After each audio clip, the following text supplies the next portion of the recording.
Here soon. A lot of cool stuff for a lot of cool games coming up, and hopefully we get to see all of it here. But for now, we're actually going to get into our first match here, and if I'm not mistaken, I believe it was Eno versus Baiken as our first match. Yep. Got EmoScoobyDoo versus ArCayne. Two incredible names. Got to see if the players are going to match it. The aura tells me that we just might see some good play out of at least EmoScoobyDoo. I was going to say.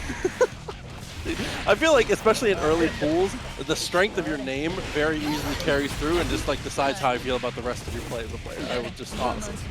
Oh, 100%. It's like you gotta win the nickname battle first before you even get into the game, right? I mean, so far, both are doing a great job, but EmoScoobyDoo gotta take the cake for me. ArCayne, on the other hand, though, taking the cake for first blood in this set. First round of the night going over to them. And that was just parries galore at every single turn, whether it was like situations where it was pretty much a pure reaction or just going for big guesses. I mean, Baiken just finding that reward the way that she needs to here, is that's more than 50% life on the touch, and already at the 50-meter again up to the air throw. Man, reads on reads here for ArCayne. Might have to find another one with the burst, but not going to bait it at all. Just elects to play it out the good old-fashioned way. Yeah, and Escabari dashes forward for the throw. Not able to take a little bit extra liberties in a moment like that. EmoScoobyDoo, unfortunately, didn't have much to... I mean, I feel like with how aggressively we were utilizing the parry in round one, it kind of put us in a position where we were a little unwilling to mash in places where we know that we should, right? Oh, yeah. I mean, that's always the Baiken minigame. Usually, you know, when you're on a character, you're playing that RPS on your defense side. Like, all right, am I going to mash here? Am I going to chill here? I got to make key play around that. Baiken do the complete opposite, and ArCayne shown off a masterclass on how to use that parry to simply mind control your opponent. Dude, mind control is my favorite recent FG. Oh, see, even there, again, that's just a pure reaction. Trying to go for stroke in a situation where it's just not, I mean, the mix-up's just not there. ArCayne has been pretty easily reacting to all those situations. Look at that. I bet you're going to see a lot more patience in the approach from EmoScoobyDoo as things continue. As you can see, they're holding down back, allowing ArCayne to get that opportunity. Once again, that parry paying off so well for ArCayne. The 6P was a good starter, though. Trying to go for the Psycho Crusher too far, but again, 6P is our choice to be able to find the touch. Finally gets the parry bait that EmoScoobyDoo was looking for. Where are you? You're going right through the wall, and you're one more pixel of health. Oh no, RC, it's gonna be a big guess here.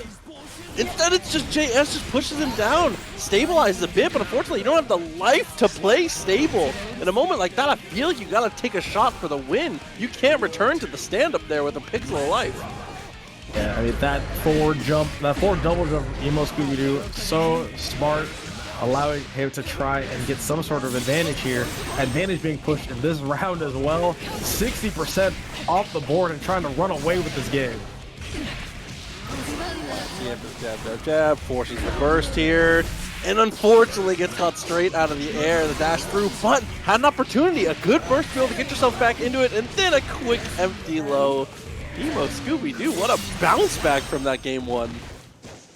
I mean, ArCayne going ahead and taking game number one in a dominating fashion, and then here comes EmoScoobyDoo returning the favor in haste. That was that. It's like we were talking about how well ArCayne played around their own parry, but when you actually looked at how EmoScoobyDoo played around the mind games of ArCayne, that's when you start to get into some of these crazy layers that Baiken forces.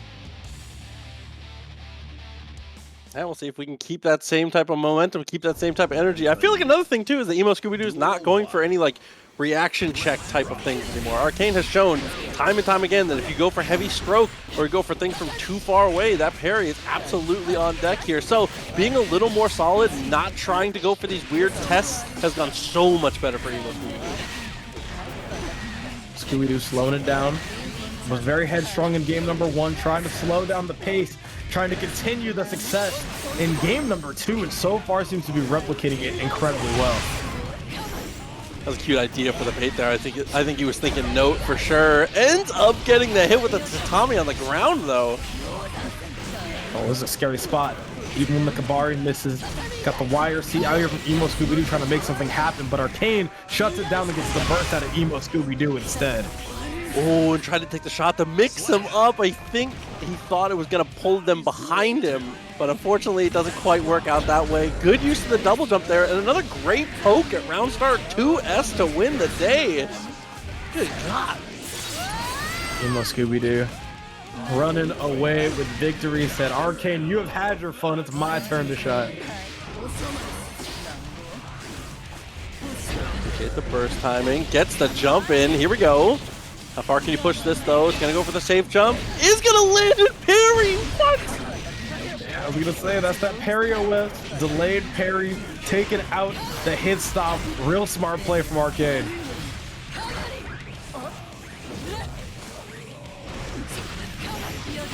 That same situation again. Went for the Escobar and immediately tried to go for the throw. This time it's going to be the wake up overdrive into the OTG to take the kill.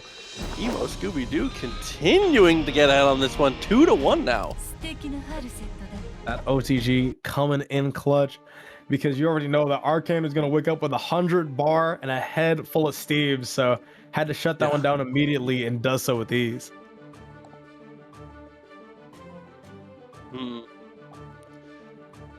I feel like ArCayne's doing a good job of getting Escobar occasionally, and maybe needs to go into it a little bit more. When we're getting these block strings on the ground, I feel like EmoScoobyDoo is doing a good job of dodging the mix-up after Escobar is applied, but not doing a good job of avoiding it actually happening. So I feel like we need to abuse the fact that they're letting you get strapped in a little more often. Yeah, I mean, especially if you're against an opponent who doesn't have as much Baiken experience, just becomes so much better, that Escobar. But EmoScoobyDoo avoided the situation entirely, gets the pickup with the H. I like that too, didn't even get the punish, just goes to the mix up there. Quick little overhead, and it's more than enough to kill a perfect. I mean, that's an Eno round, right? This character sometimes can just get a little out of control. 100%. So like, EmoScoobyDoo's got 2 words for ArCayne. Download complete. It has been 5 straight rounds ever since losing that first game. Oh, dude, it looked like it might be 6. Still has 50 meter, has an opportunity, tries to backdash away, can't quite escape out of that one, but he's gonna have burst, still has 50 meter to be able to fight. Plenty of defensive options here as we have to spend the burst now. Guard cancel parry doesn't net any reward, but that MLA sure is. Gonna see if it's gonna kill. Second MLA isn't quite enough. ArCayne has a pixel left.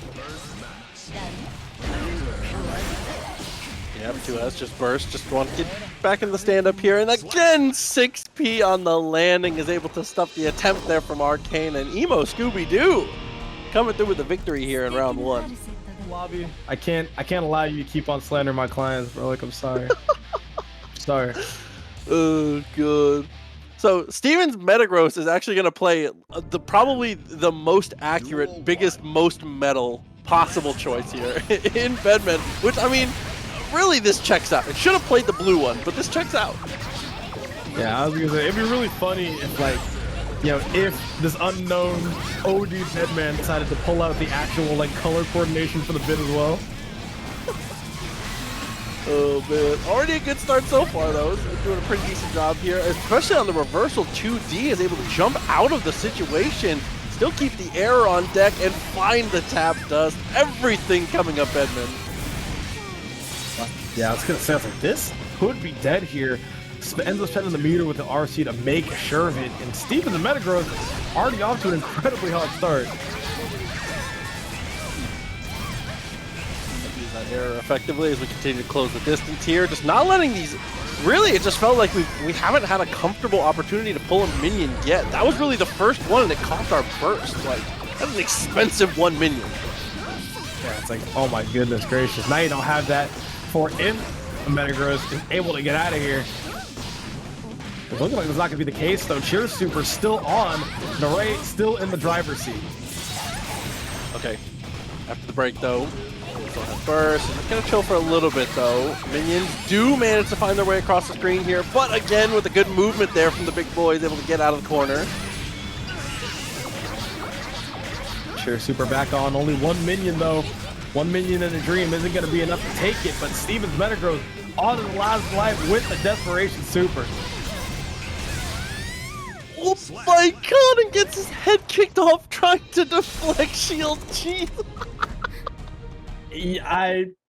No words were said, but if my camera was on, my face would have said everything. It was just, I saw the deflect shield and I was like, oh no, like start getting the eulogy ready, man. This one's over. Yeah, that was a quick 07 from your boy. Like, what? Oh god, unfortunate timing there. I mean, we saw glimpses of genius, right? Had that good pressure in the corner, was able to abuse the fact that Bedman is a little clunkier when it comes to defensive situations a lot of the time. Unfortunately, it just wasn't enough to actually convert into the full round here. Especially with less than half of that tension gauge. Essentially no defensive options, at least no good ones. Whoa. Well, that's an interesting question in chat. Is Delilah the bed or the Pokemon? I'm gonna go with they're the trainer. Yeah, I think Delilah's gotta be the trainer, no? Yeah. Like, 'cause I'm thinking about it and I'm like, I mean, like, there's no argument for Delilah ever being the Pokemon. No, it's like PT and Smash. Exactly. It's like... Oh, air to air is nice though. Should be able to set up for the kill. No, ends up going for the reset here, and it works out beautifully with the RC. It should be enough to kill on the break. That guaranteed extra off the shatter. A ton of extra damage. Yeah, possible little 1-2 there. Goes for the fully charged 2-3-6-8 into the 6H, making sure that that wall damage is going to be the absolute end of that heart for Norae.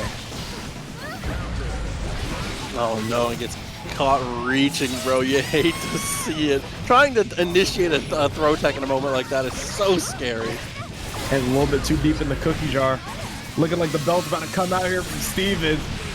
And that's going to be dead 100% if the burst doesn't get through, and it does. Ooh, clutch on the attack command though. Was able to get the jump. Just runs up and gets thrown out of the pressure there. I mean, you got some life to play with. You got burst. I respect a little, just to mash the throw. Why not? Two very unfortunate last rounds there from Norae. You know, we've kind of seen a little bit of deja vu when it comes to breaking down these two games. First, we see Steven's Metagross putting in the work, pulling out the X boot, stomping all over the competition. And then you see Norae start to bring it back before tragedy strikes. It's just not a good look. And hopefully Norae is able to close this one out and we get to watch more guilty here. Oh, right away, couldn't find the anti-air there, but it's okay. Not too consequential yet, but unfortunately has already gotten walked to the wall here. The bed slam, but mistimes the mix-up there and gets backthrown for the trouble. I mean, even regardless of that back throw, Steven's Metagross not in a good spot by any stretch. Anti-airs are out, and the minions are out as well here, getting knocked out by Steven's Metagross. Plenty of time to block that one out too. Definitely respect the reversal here, and didn't actually get the kill the way that they should, but with the defensive charge up here, I was going to say it should be over, but we get a 2K2D and we actually do get off the wall at least. So unfortunate. Bedman can't hold on to a single error because of how those minions are moving, and Norae takes advantage of it.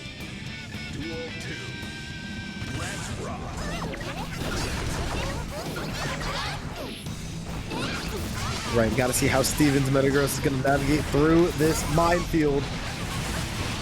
Jacko said, listen, you want to be a Pokemon? I got some Pokemon of my own here. Those minions putting in an insane amount of work so far in this last game. This is truly the most canonical. This is the closest thing we can have to a Pokemon fight in the Pokemon battle in this game. So I respect that. If we get the crazy block on the Fuzzy, ends up working out and gets the attack command on the cross up too. Steven was like, listen, I was gonna work with this triple battle rule set, man. Like, someone's got to inform me so I can bring my demands. Oh no. It's just like this. With round a piece here, the full burst on the side of Jacko. Definitely a very nice way to start it. 2K2D and goes to the cross up here. The vortex continues. In the driver's seat, officially for the first time here with the round on the board as well. See what he can do with it here. So far it's looking like nothing. 2K2D frame trap catches Steven's Metagross trying to jump out. Good block on the Fuzzy, and the 6P has no effort. Well, I mean, it's just like you said. I just feel like we haven't been able to get any value out of our errors when it comes to how pressure has been going. We've just done a much better job of switching up tempo, getting more minions out, doing a good job of just like being more present mid-screen, right? It felt like in the early stages of the first 2 games, Steven's Metagross was able to just kind of stifle out any attempt to be the one asking questions from Jacko. But so far, at least in game 3, we've done a much better job of being able to use our movement and use use the minions the way that they're actually supposed to be used. The first time we've really gotten to see them play the game. Yeah, I mean, you can really see the adaptation coming out here for Norae as the burst comes out. And seeing like, all right, like, it seems like Bedman really wants to operate in the air. So if I put minions in good spots and then utilize all of my anti-airs, then I'll be good to go and have been working out here in that last game. Just said enough about it, I see you, homie. Appreciate your input. Yeah.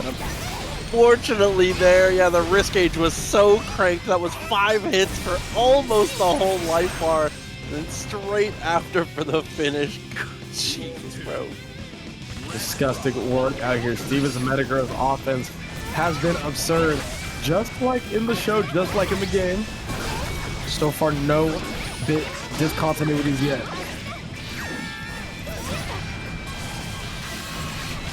Oh, clutch, air to air, trying to go for bed slam on the same side. Fuzzy stuff doesn't work out. Good throw for the punish. It is looking bleak. Here comes Cheers. I'm not too sure why don't you even cheer at all. I was gonna say, I was surprised we didn't go for the Elysium driver there, but still ends up working out. We get the attack command on. RC's out. Norae Burst trying to keep themselves in this thing. And is able to do so by closing out that round there. Good stuff. Has a resource advantage though in favor of the duo here with the bed. Use the arrow to great effect there. Finally gets the bed slam and is able to get the confirm there, whether it's a Fuzzy or it's actually getting through for the combo. But unfortunately, we've seen this situation a couple times. That back throw forces the burst. Dash is out. Burst is out here. No burst on either side. You just gotta deal with Bedman in this install. Such a scary spot to be in. Blocks the 6H. Now trying to navigate the way out of the scenario. Tap Dust is out and gets mashed on. Only one more mix-up to block. Oh, no. Isn't gonna find it at all. Dude, you hate to see it too, because if I'm on the opposite side, if I get Tap Dust into jab, jab, jabbed, like I'm mashing on the next interaction no matter what. Bridget like, decided to be like Giga Ultra broken when I had to go to school. I'm like, you know what? Whatever you want. Whatever you want. Dude, they were plotting on you, bro. It's ridiculous. On the other side, too, we have one of the kings of the game, Potemkin, coming through. Obviously, you know, a lot of people's... this character is just a huge problem, let's just say it. It doesn't really matter what your opinion is. Factually, this character is a monster. I was going to say, you want to talk about time in the limelight. I mean, Potemkin is the number one example of that, right? Has been so dominant on so many different tier lists just over the last year. Oh yeah, for sure. I mean, I feel like everyone at this point, everyone who has like reasonable opinions has him somewhere between 1 and 5. Like this guy is just a monster. Wow, this didn't get low though, didn't get much. You see, that's the nice thing about playing Potemkin too. I say this as a Potemkin player, is you can get away with stuff like that. You can do random ass heat tackle for no reason, and you have the life to play with. I love that you can just do that. I love it, man. It's like, you know when like like billionaires buy like bad sports teams? It feels exactly like that. That's true. It's like, you know, yeah, I'm gonna drop money on like some Latvian basketball team just because I have like $6 billion to play out of it. Like, oh god, but we do get out of the first round here. Dig is able to take advantage to take the finish. Here we go. I love this here, playing so patient. Oh man, and the patience gets rewarded there. 2K, and now you're in the Bridget blender. The spot that made this character so potent Now be showed off here by Dig with the options coming out. How many y'all even knew that could corner steal? Oh my god, and dude, Roger sends it back as well. It doesn't matter though. Carback Mega Fist gets the close slash. That's dastardly, bro. Look at the life bar. Reset for vibes. Trying to make sure that the plot is thickened for sure. Goes for the pop buster. Not gonna be there. Is this RC combo gonna be enough? The Guts putting in OT for Potemkin right now. Barely gonna live the charge dust here. He needs to find 50 meter in a hurry. I just don't know how you do it here. Such a scary spot for Digblig, despite the life advantage going to them, gets the DP out, and is able to find that game. Okay, I feel like Smilez has planted the seed enough to where we should go strike only until it doesn't work. I feel like in a lot of situations we've been going for like these weird tick throws, and I feel like in pressure it's been okay, but at this point now you've got Dig DPing. Like it's time to 2K 2D until the wheels fall off. Listen, I hope that Smilez has his audio on, bro. Listen, I'm gonna push you on the sauce right now, bro. You do safe jab in the close slash, 80%, win the round. You get like the key to the city. I promise you that's the line. I promise you it is. Key to the city. True though. Listen, he said we're going to the governor's ball. It's me. I'm the governor. You get the big ass scissors to cut the ribbon open with. Like, dude, it's gonna be so fire. I promise you. Just do that. Oh my god. No, but for real, that's like it's the unblockable, right? It just you feel like you have to get away from this guy. He listened to you too because he tried to do it there. He got far slash, but he sees the vision. He sees the line. See, you see the safe jabs coming out? Yo, my brother is stream sniping. Wait, this is crazy. Oh no. That's the tough part for Dig though. He needs 15 more hits. Uh-oh. Okay, respect. Good blog. Kind of back out in the danger zone right now, though. Gets the fuzzy there, triple overhead. Gotta see if you can find the line to kill here, and sure does. 6H, booty blasting you all the way to the other side. Smilez. Right away, hammer stops immediately to try and gain a little bit of space there. A very aggressive angle to take.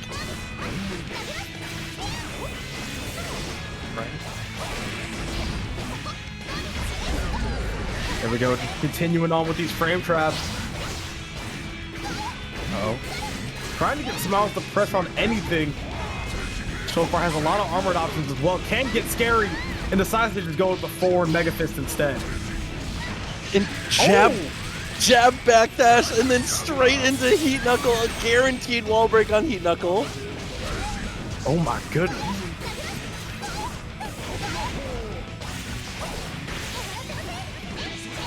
There it goes. 2K coming out once again, back in the vortex. Smilez wants no part of it. Oh, good tech though. Late PRC.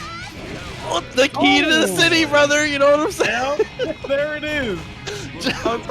Make it the ZP safe on Bridget. You will be rewarded handsomely. And there it is right there. Smilez is the prime example.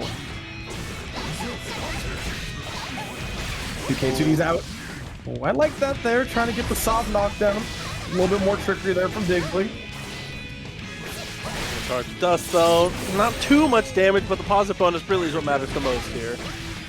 Jump back away from the Megaphist as well. Very aggressive angles again from Smilez. Let's see what the angle is here for Dig. Just wants to take him through the wall, but doesn't end up getting the hard knockdown. This could be a scary spot. He's acting like yes. Ends up working out. Oh no! Gets put on a poster. You hate to see it, bro. Straight away after the burst, just everything in that sequence completely going in Dig's favor. That's 2 games straight now. Dig putting Smilez on the highlight reel. Smilez putting that burst on the milk carton. Got to see if it is going to be used much better here in this next round. But all things considered, I mean, Smilez has been playing this out super poorly, right? The neutral in this matchup, pretty hard to navigate for Potemkin. You know, usually people are like, oh, just throw out the armor move, just throw out this, throw out that. Bridget has a lot of really deceptive two-hitting moves that don't make that strategy too feasible. No, definitely agreed. The only saving grace is that Potemkin, Bridget has to hit Potemkin 15 times a round. Oh yeah. And right here, you saw touch number 1. Here's touch number 2 with less dig burst than he does. The knockdown comes through. Garuda into the walk backward. DPs, and we were a character length away. That only hit because of the H. Okay. These jabs are coming out in spades. Helping out Smilez offense right now. As you can see, incredibly scared of that DP. We just put it in overdrive. Smilez was pressing everything. It's so aggressive with the way we were kind of angling and the way we were kind of approaching it. Once we got close enough, it was every normal in the book, bro. It definitely does not need to be. We got 2K2 out once again. Burst out here from Smilez. Great burst point, making sure to get none of those extra mixtures that you don't need to. All right, now there it is. We're running it back, Proxy. Now we're reinforcing that throw game. I was just about to say, it's finally time, and there it is, because that throw was so effective. Once again, jab into close slash finds the money hit. And Smilez is on the board. He came in the chat after winning that and said, "Thank God." That's crazy. My brother has to let the people know. Oh my God. Respect. Listen, they just like me for real. That's that's the energy I'm bringing to the tournament. I'm not gonna lie. I love that. Keeping it real. D playing the news poorly. It's chill, bro. Look, when my Metafy opens up, you can get spot number 1. I'm gonna teach you this matchup in and out. Plus, this is kind of hard. I'm not gonna lie. I'm not gonna say something foolish like Potemkin loses to like. I'm pretty up on Potemkin right now. I'll just say that. But it is a hard one to navigate. It's like, despite the winning and losing, I personally still think that Bridget has the tools to win this matchup. I think that she very much does, right? But on the other hand, like, it's still a matchup you have to learn, especially on the side of the grappler. Oh, for sure. Even there, just straight on through the dash in. Has 100 meter to play with now for both players, actually, just about. Oh no, the 5H prevents the punish. That could have spelled death there. But instead, Dig is going to get another chance at life. That was HPB. We tried to wake up HPB, and unfortunately, Dig stays grounded. Another Potemkin caught by the super PRC mind virus. May they rest in peace.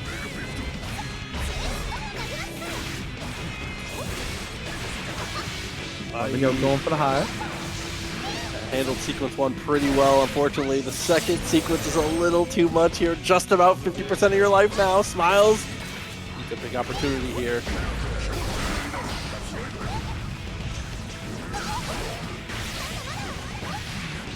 Okay, I go high here. Oh no, don't fuzzy that one. Super PRC is out, and now Smilez gets another chance. You see the life. Dig jumps out, is able to get the conversion, and once again gets another chance. Again, more mix-ups are coming out here.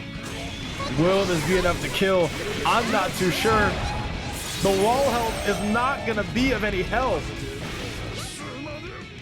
But gets the landing, it gets straight into the low, and that'll be enough to finish here, so Dig will be able to take the victory, but like Smilez said, listen, 3-1, no 3-0s, we're good.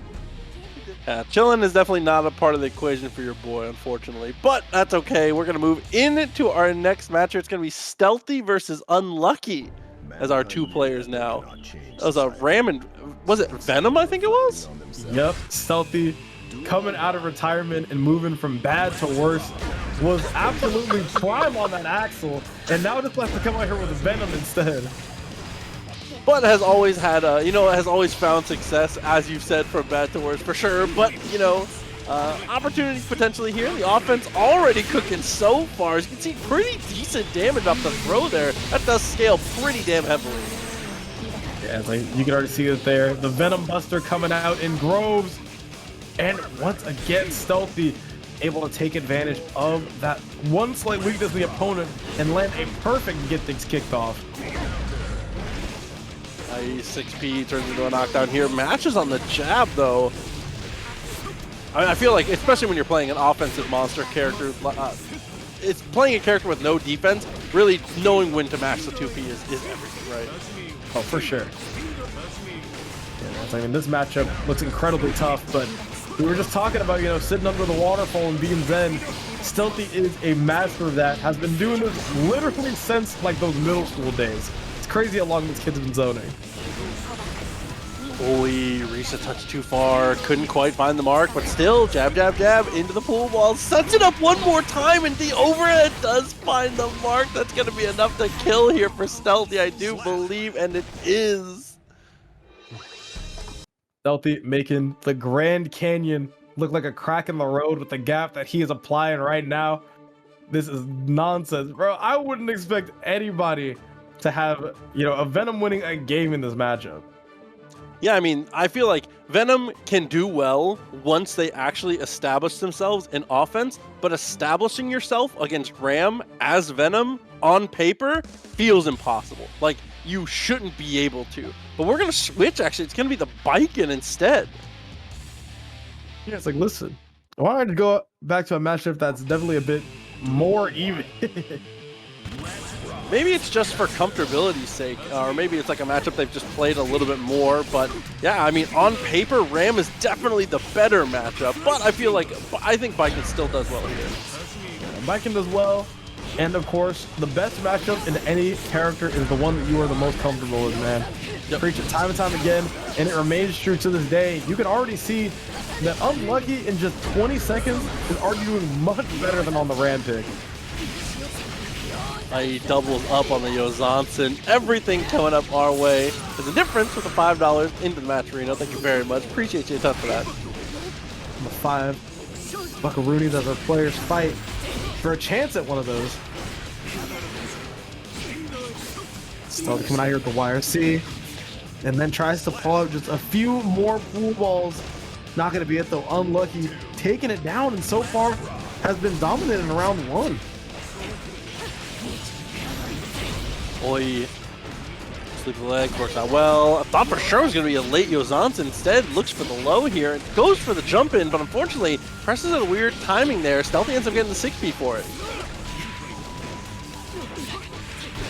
Gotta see what the angle is here. I feel like the one thing that is very strange about this matchup is that it's incredibly hard for Baiken to find parries here at all, especially with the projectile property of the pool balls. Oh, great timing on the YRC there. Backdashes away, but can't escape fully. Escobari gets locked in, but Stealthy is able to use it to his own advantage here. Here we go. Finds a great pickup into the H-Kabari. Bursts out from Stealthy, wants another chance at life. And now Unlucky is trying to find a way to navigate this pool ball bonanza. Oh, Tatami actually ends up interrupting, but we do find the squeaks in the little low. Very nice. Oh my goodness. Reminiscent of sliding under like the closing hydraulic door in an action movie, man. Pressing 2K there is such a risky play against Baiken, but is able to find it.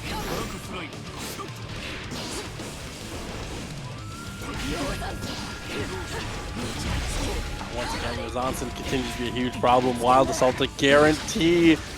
Now with the Kabari locked back in, things are getting very messy for Stealthy here. The worst possible situation you could find yourself in. It's definitely a bad spot. It is crazy how long the game has been going. Both these players are fighting tooth and nail to try to secure the second game of the set. And it's looking like the battle is going to go to Unlucky here, tying it all up. Yeah, significantly better look, as you said.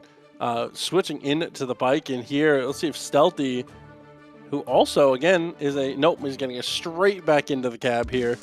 Because like you said, most people do know Stealthy as a previously... listen, JS, my beloved, previously an Axel player for a very long time. Yeah, I mean, creator of so many viral clips. And now he's trying to run it back here. Brand new character. And so far has been doing very well here. Unlucky, no player to slouch at by any means, and has still been able to hold it up. walk ourselves out of this corner here. Does get the interrupt, stops the instant air dash very nicely. Here we go. Once again, we are in full ball hell right now for Unlucky. Baiken limited movement options, not lending too much in terms of help here to trying to navigate that neutral. Coupled up with the Ozanti though. Takes the shot actually and immediately goes straight in with the overhead for the second time. Jesus, bro.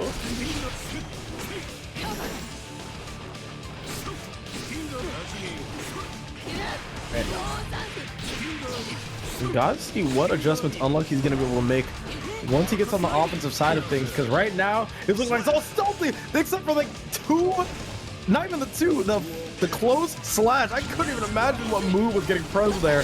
So the close slash out here from Unlucky allows him to keep it moving. I was gonna say at that point, listen, a little bit opposite of the name here. Luck coming up our way, just barely. I think that the animation of Baiken turning around on the cross-up is the only reason that pool ball actually even connected. That's kind of sick. Try to go for the Venom Buster setups outside of the corner. Very definitely an interesting draw. Stealthy able to recover from it though, and now finds himself in a massive life lead. Got triple 2-3, finds it once again. Round a piece now. Unlucky, a little bit ahead on the resource war.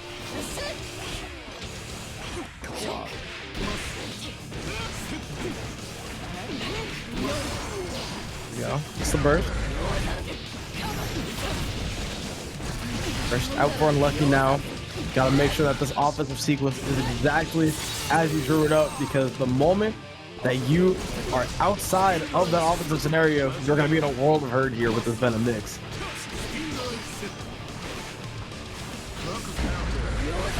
Oh my god, but threads the needle. JS does get the anti-air in response though, and now mix-up time. Uh-oh, Dark Angel's out. High, okay. Not gonna quite be able to get the kill though. Has to try to find a way to close this out. It's gonna be so scary. The gun is on the horizon, I feel like. Finds a flex shield. It is successful. No bait from Stealthy at all.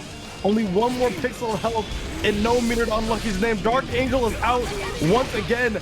How will he be able to close out this round? The JK is gonna be what does it as Stealthy goes up 2-1. Yeah, definitely felt like they needed to make a move at some point there. Unfortunately, on the air-to-air, anything, as long as Stealthy doesn't die from whatever Unlucky presses there, it's pretty easily a victory at that point. Getting locked back down to the ground and losing the rest of your meter to having to FD the ball is pretty much a wrap, man. Gotta see how Unlucky is gonna try to bring this one back, because so far it has seemed like just these smallest micro or macro decisions, excuse me, that have been the difference here. That lack of burst from Unlucky is what decided that last game, and that lack of meter for options after the neutral is why the game in total went to Stealthy. Having the dash was beautiful. Actually manages to get away. Yozansen was the attempt afterwards, but Stealthy with another great press, but unfortunately mistimes his own mix-up, but it doesn't matter too much here. He gets Unlucky in the corner once again. Once again with a massive life lead. Gonna have the positive bonus as well. Really want to see more Dark Angel stuff so far. It has been sick. Oh no. Uh-oh, the burst is out. Good block.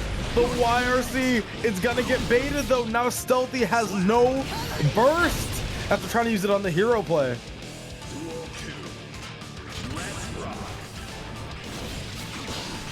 Old leg get blessed straight away. Good. So far, good on the IBs though. Has been earning a lot of chances back because of it. A defensive effort from Stealthy. Unlucky so far has been relentless with the offense. Stealthy just barely able to wiggle his way out.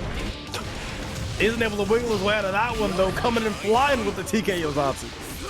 Ends up working out either way though. Stealthy gets the knockdown. Straight in with the overhead here. Pool balls all over the place, but we do manage to get the super jump out and deflect shield to buy a bit of room. As somehow, listen, the cartoon smoke cloud clears and somehow Stealthy gets a win out of it. Oh my goodness gracious. Able to dash under and Stealthy is rewarded with set point. The awareness pays off, and now Unlucky is sitting just one round away from losing their winner side life.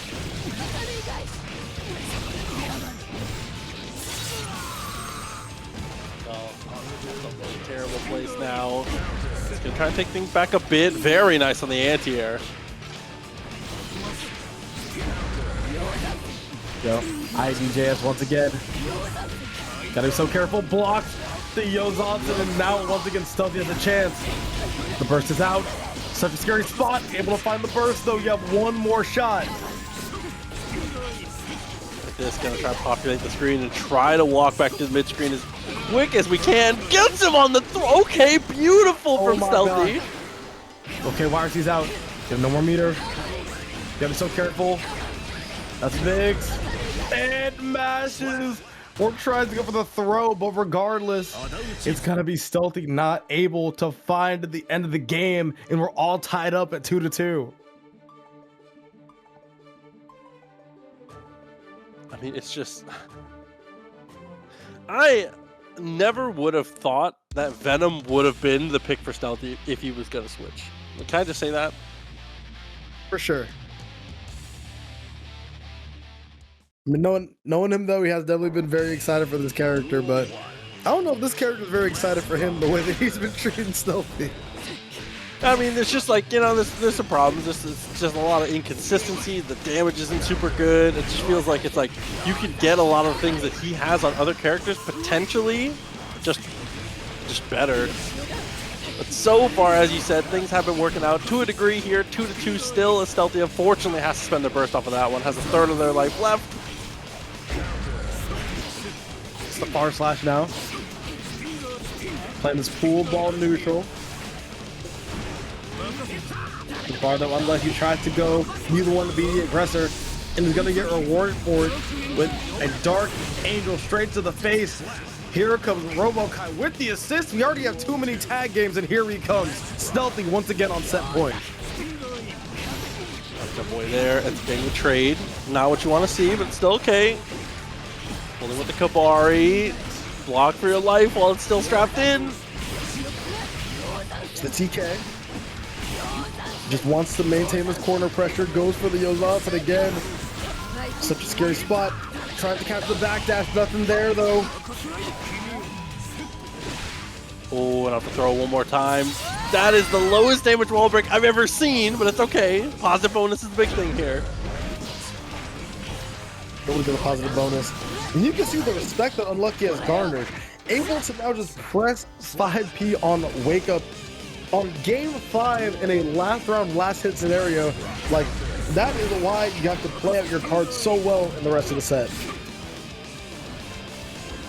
Now for Unlucky. Oh, finally the adjustment here. I was just about to say it's been instant air dash JS a lot of the time that we've been winning the war with here, but the back hitbox of JP actually saves the day a little bit for Stealthy there.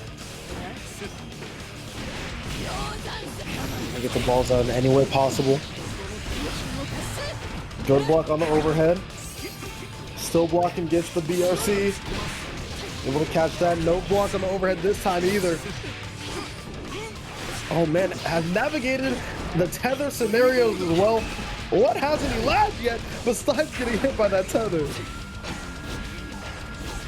Oh no, with Escabari back in again. Good just block. Meets him on the air-to-air. Almost gets something big from it.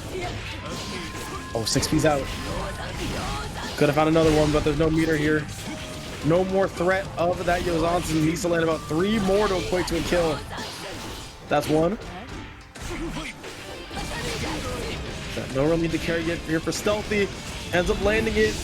Gets the Dark Angel this time. Will not be of much help.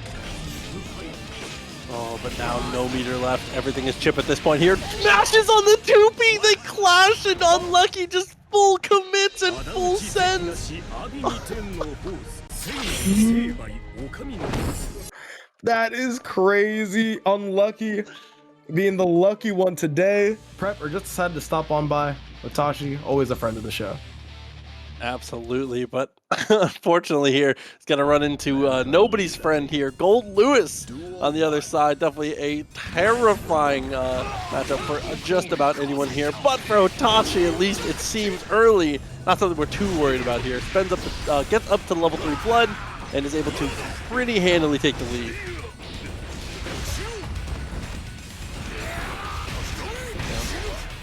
So far, spends the burst to get the offense moving. Will this save jab is always the question. Doesn't seem to find it, and Hotashi is back. Okay, knock it down mid-screen. Double Fukyo, BSU, party time here in the corner. Absolutely. You can just hear the chance time music playing in the distance. If they get the bite and you get to the corner and you're below a 4th life, you just have to guess well. There's nothing else. There's no counterplay. There's no practicing. You literally pray you just outlast the blood. It's just such an absurd strategy. Yeah. Or you can just do this though. Tack on your calm little 80k. This is gonna do it as well, is what I would say if the wall just broke after one more hit. Hotashi still has a chance here in this round. Oh, and you already know, as soon as you see Goldlewis backdashing, there's only one thing on their mind. Of course, Skyfish is able to get the interrupt there. If Hotashi was just a split second, a frame earlier, maybe we save it. Literally, you just needed like a frame. A frame would have saved you all the difference.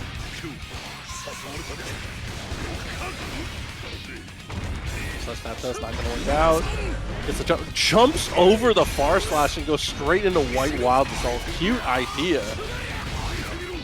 For the 2S, Lasagna Slayer has been an offensive machine so far. Has no plan on stopping the flesh out of Hotashi. Still got to find a way out of this scenario, and Beyblade is gonna look like it's the way.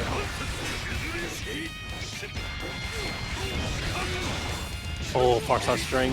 Doesn't manage to find the mark here. Not enough to kill. The blood pop, though, is going to set us up here. Potentially. Pixel of Life. White Wild Assault. Pixel of Life dashed away by the Grim Reaper of this game. White Wild Assault coming through. Listen, it's not what it once was. It's fair now. You know, it's reasonable. It's it's not the pillar of the community as it once was. Oh yeah, no, it was, man, season 3 was definitely a prime moment. Still very good, but considerably more tuned. Yeah, I mean, listen, my character got it, and I can tell you that I'll take buffs without having that. I don't like having to spend my whole burst on that every round. It's like suboptimal to not just do it over and over again. That was the world we were in. Honestly, is going to use his coffin mouth as well to that advantage. Like Hotashi's going to reverse it right on him though. Now you're the one in the corner. No, you're the one in the corner, good sir. After you through this wall. Oh, and look at the meter as well. Plenty of security to be able to play with here as we just back away. He's trying to play defensive there to get to the 50 meter, and here it is. Burn it down. Even more so, 684. Such a potent poke, and Lasagna Slayer able to show off its true strength.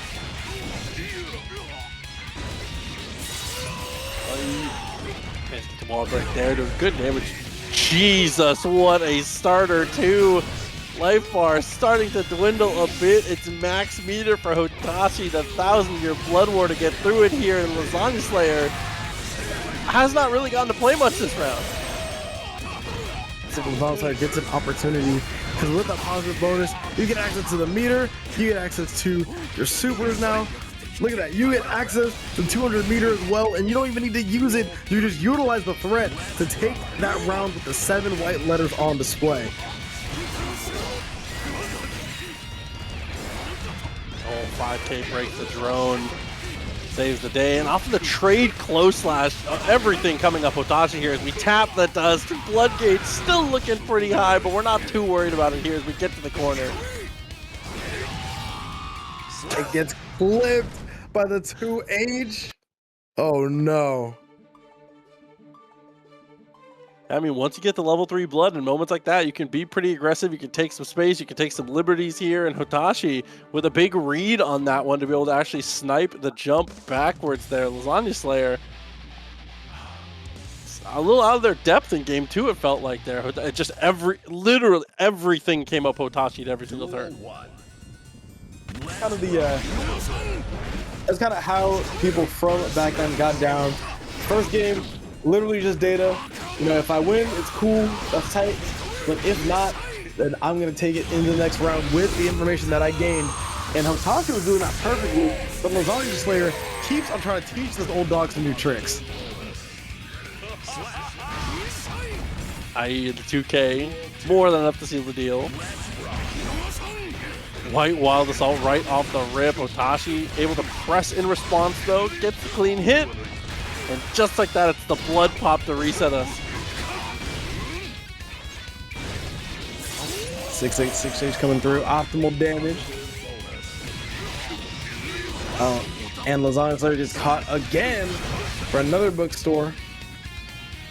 That was extra cheap too, because Hotashi actually had time to take a little step forward and react to what Lasagna was going for before the mask actually went back on. So that was kind of cheap, I'm not gonna lie. Stuff from both sides. He catches the backdash there. He's banking on the Lasagna Slayer to try to backdash out and gets it. Goes for the throw. Just by Hotashi. Great awareness of the situation. And now he's in a spot with 0 blood in the horizon. This may not be able to kill. Is what I would say. This is going to do some scary damage, but isn't able to find the pickup. And Lasagna Slayer takes advantage. Yeah, YRC in straight into the low. A lot of the times I think people expect you to go for something a bit slower. That's going to go for the chip there. So Hotashi, I think, was trying to take some liberties, whether it was like a throw or a mash or some kind of like just one of the normals. Maybe it was just expecting like a behemoth straight up there. Either way, unfortunately, it just doesn't go his way there. Nice stuff again to Lasagna Slayer. Getting ahead, and we're actually going to go for the switch now. Because I know he does play Bridget and Nago. He switches based on matchups here. So it really depends on how the spreads go.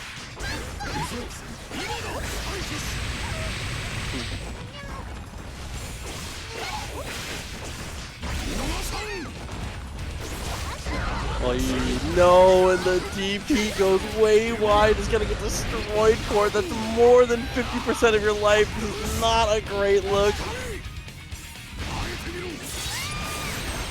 Oh my god, with the amount of security we have too, it's just going to back away. Tries to pull the Skyfish, it's not going to work out. Lasagna Slayer out here trying to navigate these last 2 rounds to take it over Hotashi in what I believe everyone would be able to consider an upset. No, and Hotashi tries to bait the super there, but it's just a match of the 2P. The switch has not been helping here. You gotta eat that 1-game tax you usually see on the switches. Hotashi trying to go for the Hail Mary, so far not working out at all.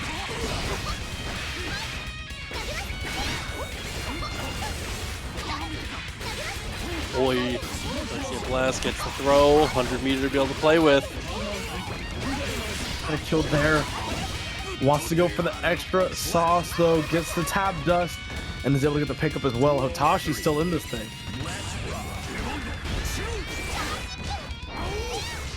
Oh my jumps into the DP, actually saves him a lot of headache.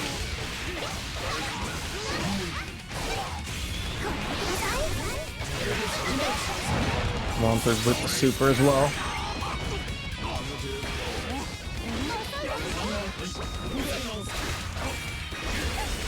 So throw Lasagna Slayer in a very sticky spot.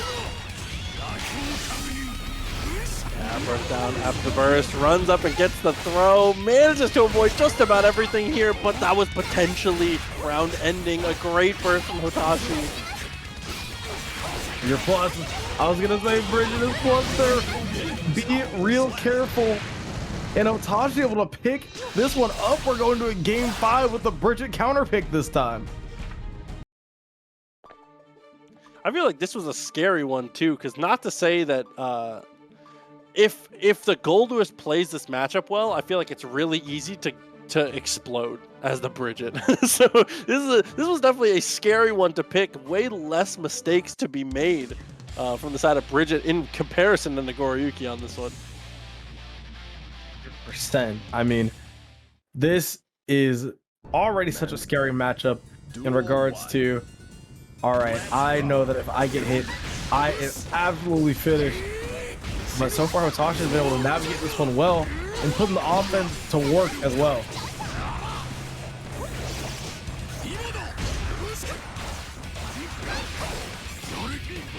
Boy, scoots on in.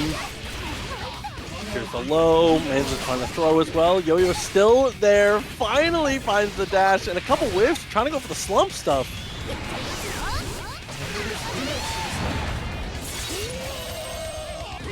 Yo, all the way through the wall. Hotashi seems to have the download on deck. Is what I would say. Lasagna starting to get some of those jumps out. Gotta find the line. Might have found the line here to try to get Hotashi opened up, but so far, the only one getting opened up is the Slayer of Lasagna himself. A dominant round by Hotashi.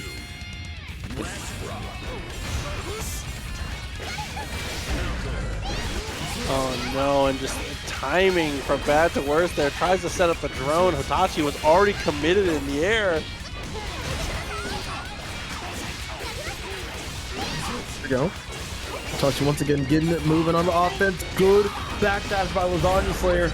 Could result in some fireworks, but the only fireworks is going to be from the counter hit spark off of that DP.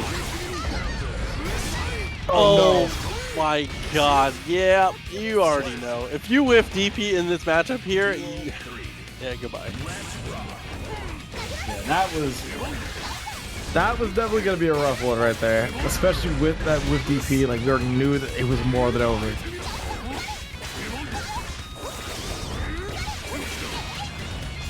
Oh, okay, manages to actually get access to the drone here and gets from coast to coast with that one. Hotashi now guessing for their life with 2K2D and back to the same side. That's hard to do against the big body. The baby's well. Hotashi saying, I am in your head right now. Uh-oh. It doesn't matter who's in whose head, because Lasagna Slayer with the response says, you are in the loser's bracket. Hotashi goes down 3-2 to Lasagna Slayer. And that ending sequence was, dude, there was signs of greatness. Loving my desert living, you know, nobody can tell me anything. Okay. All right. Looks like we're about ready to get into our matches, though. It's going to be SYMPHUUKAI up once again. SYMPHUUKAI, one of the best Testament players on the planet. And in terms of talking TNS, one of the top 2 Testament players that we see do incredibly well week in and week out. I mean, SYMPHUUKAI is basically just like I don't even know how to explain it. Like, they have been so consistent this entire like lifespan of TNS, and then Monumin, you know, kind of joining the not so too bugger army. You've seen a couple of these that May Legion that's all kind of been taking over the online scene as well. Yeah, which is extra crazy because I feel like it's way too late for May to have the May coalition to have been taking over, because the character's been a huge problem for a long time. We've only really seen like 2 or 3 Mays really tap into that potential, though. So I'm glad to see more people kind of abusing this character.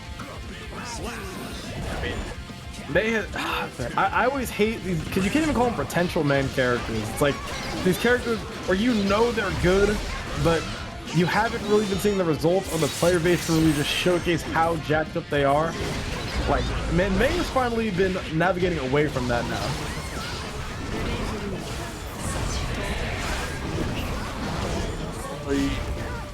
Stay applied. Finally does find the teleport to get back to mid-screen here. Yeah. Oh my goodness, what a sweet jab from Sweet's own Monumin.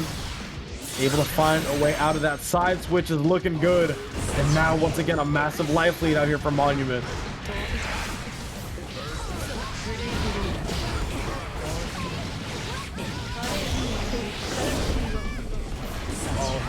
Not a good look here. Has some meter to be able to play with. Potentially a skill for the reversal soon. FD is not helping. We just can't make enough room. But we managed to tech off.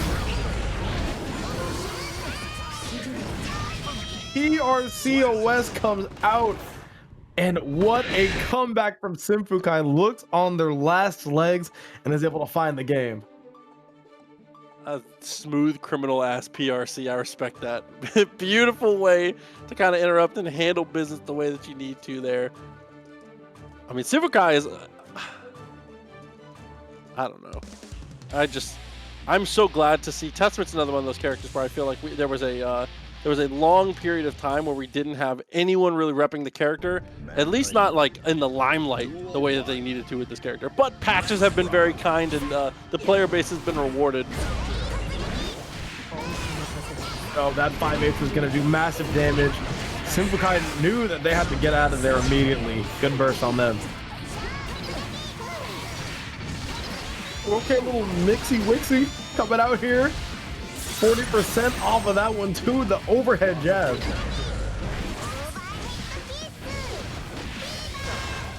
An overhead kiss to go along with it. You already know this is gonna kill. 2/8 to seal the deal. And it's over. I mean, May damage. You know?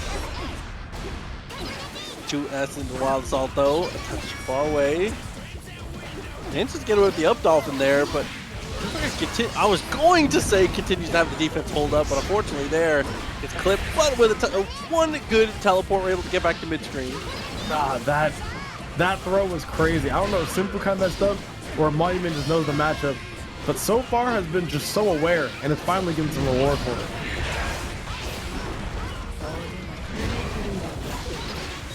Oh, the wood punch with the 5/8. Nothing else is gonna come out of it though.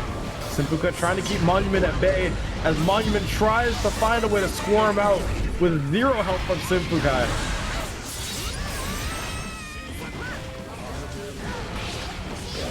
Oh no, and especially with Stain State already applied there, 50 more meter to play with. SYMPHUUKAI easily able to secure the round. It's another round in a row where SYMPHUUKAI has had to stage a pretty significant comeback here, and so far has been on the money, 2 for 2.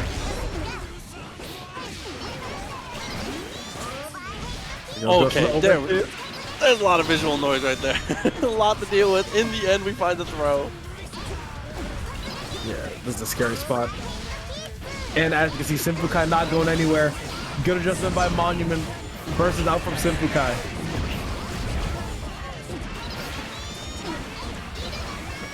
Yes, up dolphin manages to swing out with the far slash just because. Louis is doing it for vibes. There we go. Good block on the overhead. Oh no! The air dash not actually allowing Monumin to get down in time. Good 2K2D. Not sure if this will be enough to kill. May's damage is gonna prove me wrong. Says not only is this gonna kill, it's gonna kill with ease. And now Monumin is on the board. Yeah, it's. I feel like there are certain characters in certain games where I feel like you always forget, but yeah, it's never a question with this girl. Absolutely with Yamada-san. Yeah, I was like, let's see, forward throw, RC 30%. All right, SYMPHUUKAI should be good here. And then I saw how much damage that JD did, and I was like, oh yeah, hell no, not a chance. Yeah, no. Yeah, I mean, close slash JD, that route is dastard. Oh, 5H whiff punish attempt, 3K, okay. Maybe with a little stun dipper of her own. Ends up working out, especially with the wild assault whiff punish. What is happening this round? Everything coming up our way, and we're gonna get straight through the wall, and just almost no life to play with here for SYMPHUUKAI. And no burst either. SYMPHUUKAI gotta be so careful. Oh, goes for the low this time, and Monumin has that offense absolutely dialed in right now, Proxy. We are just, the volume is turned up to 11. I cannot believe what I'm seeing here. Positive bonus racked up once again. The momentum is crazy. Just held the dash back row for a full second and then jabbed after the reset. Like, come on. Monumin playing out of their mind right now.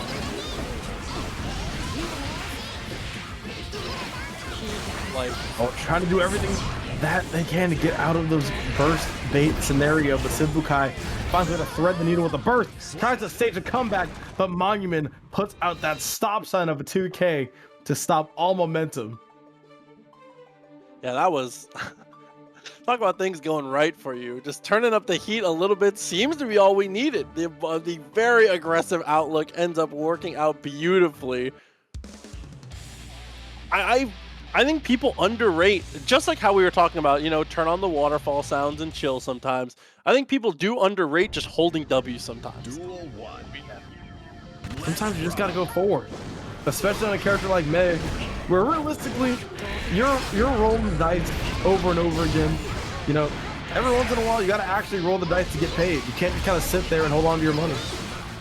Listen, scary money don't make money. Vegas is coming up. Absolutely. Yeah, it's like getting into the gambler spirit here for Evo Las Vegas. Oh, guard crushes the 2K2D. PRC sweep of the legs. Beautiful stuff. Forces the burst out. The Cobra Kai Dojo will be proud. Ooh, having a jump away was also very good here. SYMPHUUKAI, plenty of resources to play with here. It's going to be an RC after the Arbiter. Monumin terrified to do anything for very good reason. Finally gets one hit landed and the damage just melts away. The health bar of Monumin. Instead of it don't make dollars, don't make sense. I respect that. So stupid. Oh my god. Gets the sweep, good follow up here. I love the teleport too, to try and have that continuation of the pressure. Shield Team 6 felt like an execution error.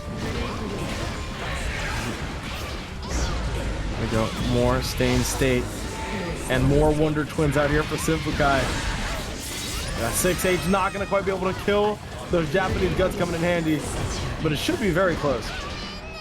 Yep, and there's the Stain. Stain proc is going to be what takes it. Now we're sitting on a game 5 scenario.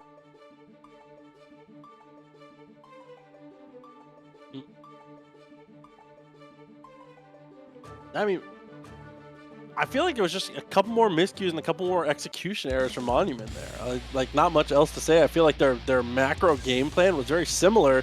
It just wasn't as clean. Yeah, it's like even if the strategy might be in your favor, you still gotta do the execution. You still gotta pass those execution checks. Monument's had it these last couple times, but now has to try to find their way out this time.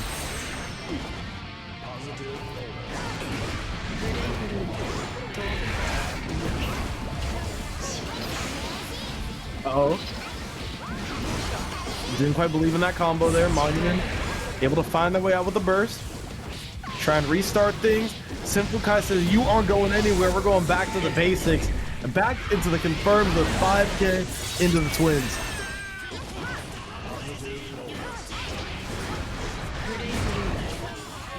Plus that's gonna follow up. Falls down with the H, the air buttons from May. Obviously ridiculous there. And even after the close slash whiff, still has time to throw. KCD. So far, SYMPHUUKAI running away with this one. Monumin trying to find a way out, doesn't find much.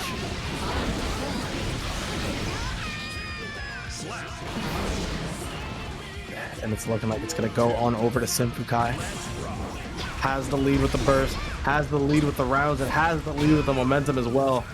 It's going to take a big play from Monumin here to try to close this out. Big plays escaping them just a bit. SYMPHUUKAI firmly in control. He's getting closer and closer to the corner. Half the life already taken out from the main. That's 6P from Testament, easily blowing things up. Uh-oh. Let's go for the 5H. Isn't going to find much of anything here, though. Uh-oh. Yeah, has to get the burst out. One more touch is going to do it. Navigates around the 5K. Good block from SYMPHUUKAI. Now there's no burst on the table. This is scary, but drops the combo. Gets the 3K underneath. Overhead kiss. This is going to be a scary spot. Is SYMPHUUKAI going to be able to find the way out? And gets the 2K2D. What a mash, and what a way to get out of dodge. The win over Nubenheimer to be in this position here, because I was looking at that a little bit earlier. So this is actually Kriby got the Nubenheimer victory to be in this position right now. There we go. There we go. From one upset to potentially the next one, but Marvelo is running red hot, and I'm not just talking about him being on the American Speedster itself. I mean, this Chipp Venom has been a menace recently, clocking a 5th place finish at our last AWT event in Boston Blue League. Jesus, bro, try to get into the wall runs there. Gets put into the corner, has to go for the DP. The Beta Blade ends up paying off. Time for Kriby to get some offense going. Lands the hit there with the anti-air 2P. Button. Marvelo respecting Kriby, trying to make sure that he doesn't get mashed on. Kriby defense looking incredible so far. Handling business for the most part here. Finally, though, twice in a row, the 2 clean hits we saw, it's just bonsai for Marvelo. The overhead has been a little too much for Kriby so far.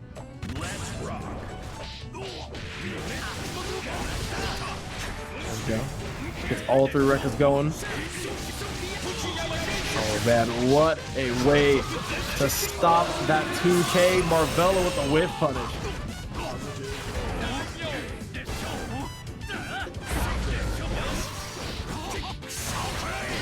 Well, what a way to salvage your combo there too after the RC. Realized how low it was, so goes for the double 2K. Manages to get the burst out of him, but unfortunately, talking about his combo there, he loses basically the rest of his life bar to 2 behemoths in a dream. Kind of the how this matchup works out. You know, you aren't allowed to make any mistakes against Kriby, and so far, Kriby has been, you know, taking advantage of it. Taking advantage of these mistakes from Marvelo. Finally getting the burst out. Has to try to survive this. Doesn't actually get it. The rope is going to lead to failure.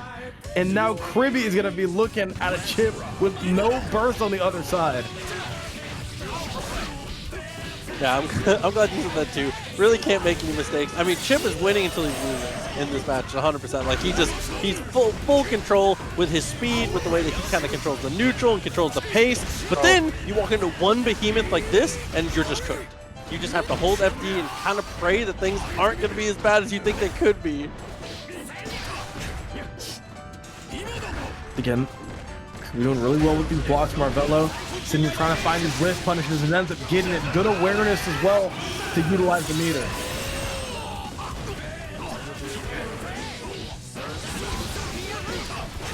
Boy, Rekkas.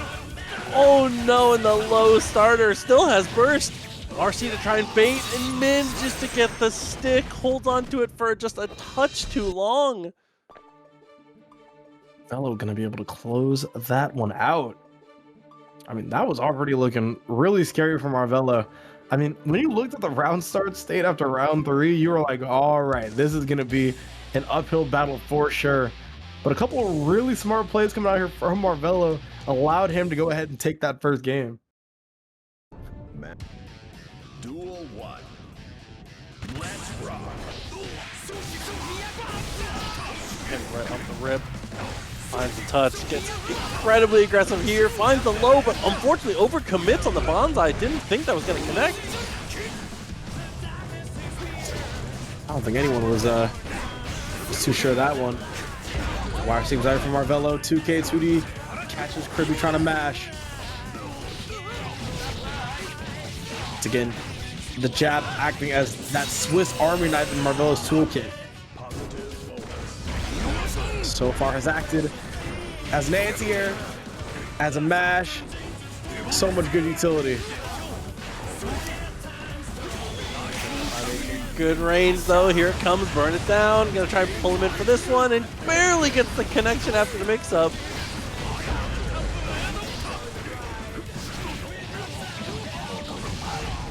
Command grab there, one more mix is gonna do it in the 6K. Able to take down that round here, Marvelo in the lead.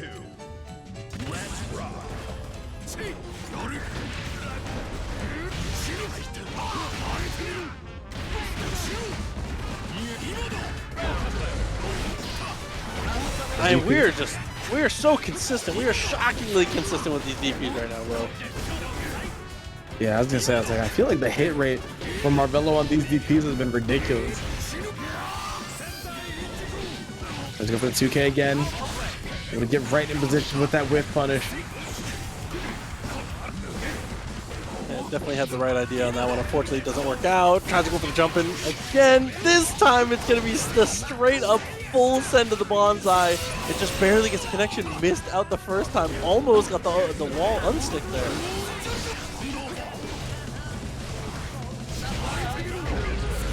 Oh, trying to go for the hard read there. Wasn't able to go ahead.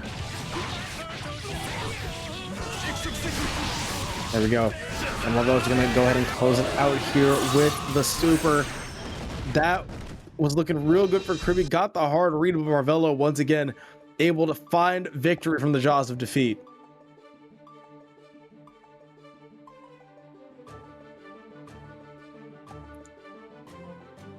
Marvelo doing a great job, as you said, keeping that momentum, trying to keep things hot right now, especially for a player like Marvelo, who definitely is. He's not fully reliant on it, but he is a very momentum-based player for the most part. If he can keep this good energy, keep these good vibes, and keep playing this well, man, he's boding very well for his how things could go for him in the next 2 weeks. Like we said, it's like just trying to maintain that momentum. Because realistically, I mean, getting 5th at a gold event, such a difficult task. And especially with Marvelo's path, lost real early and then had to try to bring it all the way back. Right now, though, seeming to have no problems with Kriby so far and continuing to have none. 6H and a 6H starter. I don't think I've ever seen that before on Chipp. What in the world? I mean, that's the standout thing for this guy, right? He has good tech, he has good confirms and stuff, but really for me, for Marvelo, it's the footsies, bro. He just finds such weird touches. He can turn them into such amazing things. Like you said, you never get to see that. A bit too far, keeping that pressure up. Knew he had one more swing before the drone was active.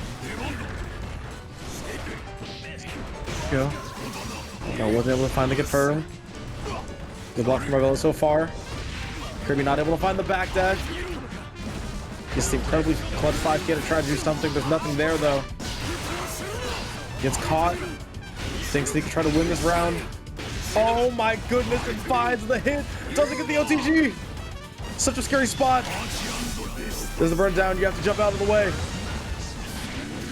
Oh, it finds the throw. What a brave throw from Kriby to try to take that round. Definitely gotta respect it though. Like you said, this type of situations where you gotta take risks. Marvelo though, back on his stuff, man. Same as always. Rekka into the late RC, runs up on the same side, keeps that pressure up on the rope.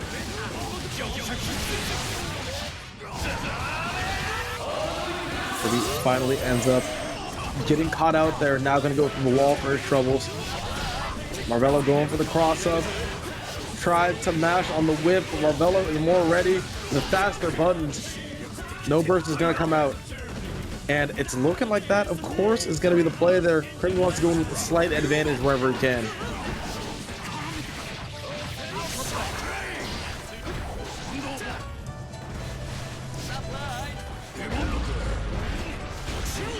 Oh, let it run for a little bit too long there, but no! The whip DP had to force the burst immediately. And we all knew how scary that was going to be. And we all know how scary this is going to be as well. Able to find the rare damage on Chipp Xanos. Oh no, caught the backdash. This is a scary spot. Gets caught. This might be it depending on where we are on the wall. Oh no! Wasn't able to get the close slash. Now it's a fight, one more mix-up, ends up getting caught. Will this kill? And it sure will with the Wild Assault. A 3-0 victory for Marvelo. Definitely not easy, but very much well earned. Auto won. Like, he came to Taku, I had no faith, ended up winning the tournament, and he just had an awesome career ever since, so. Straight up, I think none of us had any faith on that one, because it's not often you see people translate that well to offline, but that's all right. Getting into our next match, though. Good burst point from SQ there. Cheryo trying to steal the corner in a moment like that. Breaking things out and making sure we don't actually get pinned down. Speaking of translating well, to online to offline, Cheryo has had massive success in his last couple AWT seasons. Now getting the reps in the online space as well. Already around to the wayside there. It's the Goldlewis effect. Sometimes you black out and you wake up and your life bar's gone. It doesn't take much, man.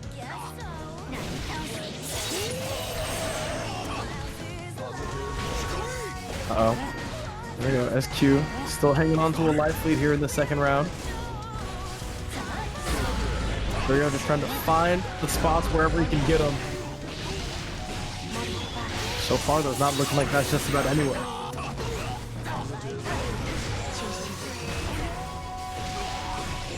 Okay, like, come on, man. Yeah, that one was no, that's just another day at the office here for Ramlethal. Like, another him in guard crush, 50-50, and a guard crush and a 50-50. Like, it's chill. Bakeman's getting this one go off. Completely avoids the drone. Uh-oh. Here into Ondo. Now, I gotta say though, against Goldlewis, probably one of the best characters to use the rock against. Cheryo, though, not making this look easy. Goes on a spree, just on a carnage run for that damage, and ends up closing out game number 1. Listen, man, full fate. Hitting the infinite, dude, the infinite behemoth works, bro. 67 of them in one combo. It's actually ridiculous. The change to security, I'm not often someone to question the balance of the balancing decisions of games. Because what do I know? My balancing decision for everything is to just give characters guns, okay? So I am not trustworthy in this regard. I cannot believe the behemoth into behemoth security change for this character. Yeah, getting BT cancels is definitely something that I don't think anyone saw coming, especially with the strength that Goldlewis had going into that patch. He was already so good. Yeah, no, 100%. Here we go, though. Cheryo trying to show off that strength right now. See, this has not been able to let SQ out of the corner at all yet. Oh my goodness. That was a murder out here. SQ needs to find something to fight back. It's the classic, right? Ram can, a lot of times, can just kind of bully and exert control here. But again, one good behemoth, one awkward throw. SQ just needs one mistake, and the rest of her life bar just goes to the wayside, man. See, here's a great job playing around the 6P, playing at the right ranges, and like you said, using the rock to amazing effect. SQ even giving out a master class of how to keep Goldlewis in the corner.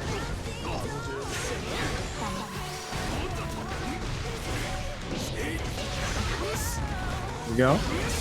Now we gotta see how Cheryo's gonna get out, and it's looking like that's the key.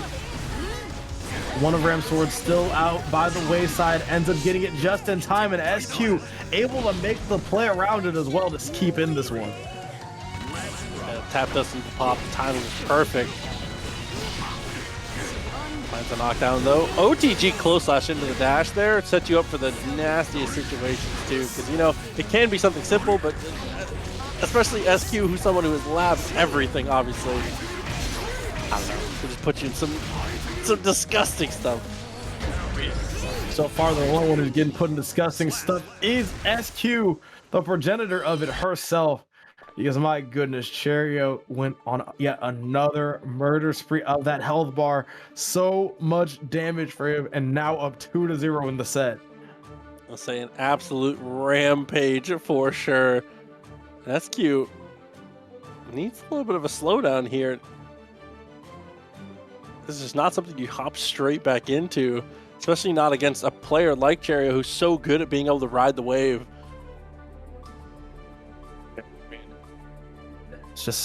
It's so hard to try to have a player like Cheryo who does so well with the momentum in his favor and then be like, all right, well, and now I'm going to try to make a comeback off you. You can't really, it's like you can't ever really get that locked in.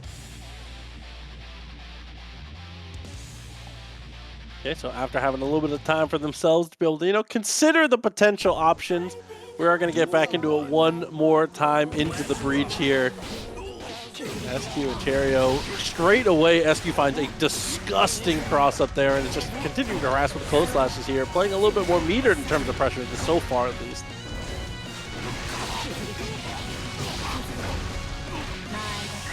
Got the throw coming out here for SQ.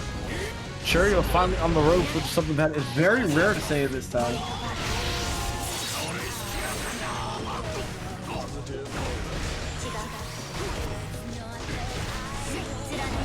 Oh, the cheeky little backdash during that pressure string. So sick. Goodness, Cheryo's defense held up so well there, but the bend but not break approach. Breaking there immediately. Perfect here from SQ.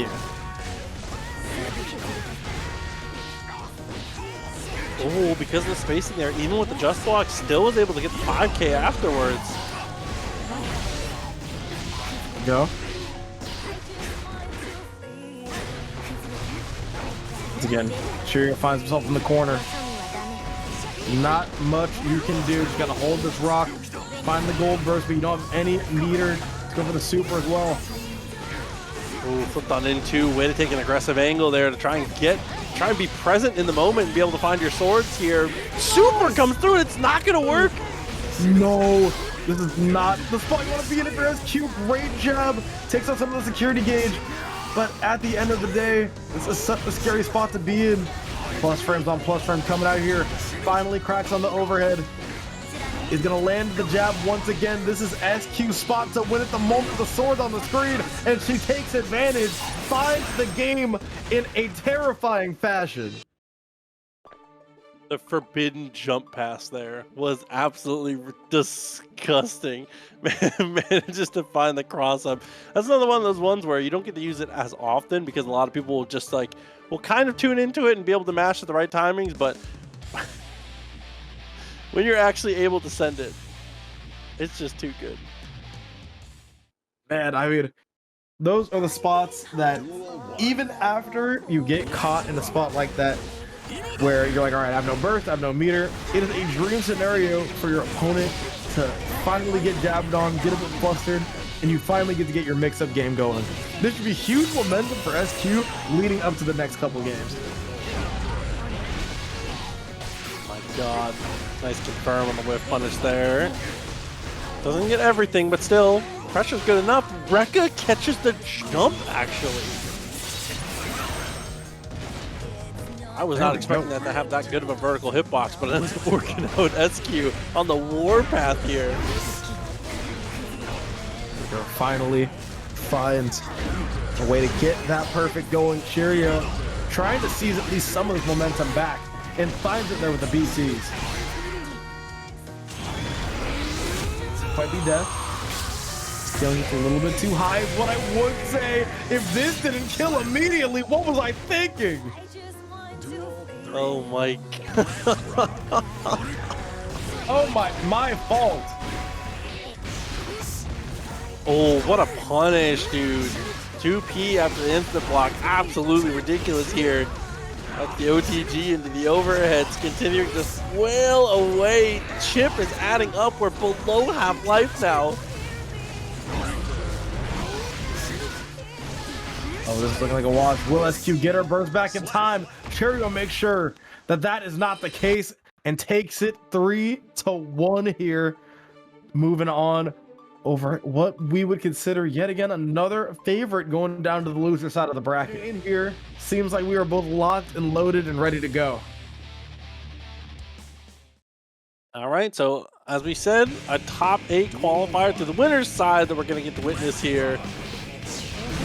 Straight away, tries to go for the aggressive dash in there. 2K saves the day here for SYMPHUUKAI, and now we're able to use our burst a little more aggressively with the Wild Assault. Good choices so far from them. So far, MJ trying to get things moving along here, but SYMPHUUKAI has other plans. Now sitting in a real awkward spot here. No stay necessary. We are pulling out the super as well in SYMPHUUKAI. What a dominant performance. Oh, you can see he was even standing at the correct spacing there to be able to get the grid punish. Wasn't quite ready, but in the end is able to get some amount of advantage out of it. There we go. Trying to catch SYMPHUUKAI there on a tricky one. Not able to get it though. There he goes for the throw. Good stuff there. Get a no real punish there off that jab. Gets the advantage, and that's about it. Trying to bait something out of SYMPHUUKAI. Very disciplined there, though. Oh my! Confirmed by MJKurase. I was gonna say the double close slash into the 6K was absolutely fiending in that round for the meaties there. Get the instant overhead, very nice stuff. Forces the burst out from SYMPHUUKAI.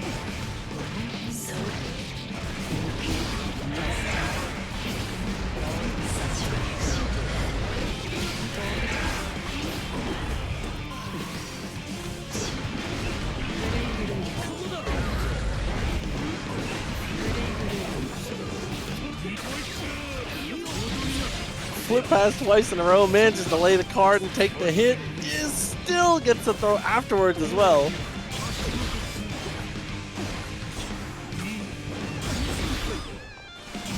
Attempt. Not quite going to work out off of that one. 2K2D finds the mark. Same state applied. You would think that MJ was going to play a little more close to the coat a little bit there, but unfortunately, well, fortunately, I'd rather say, able to get a little bit more aggressive.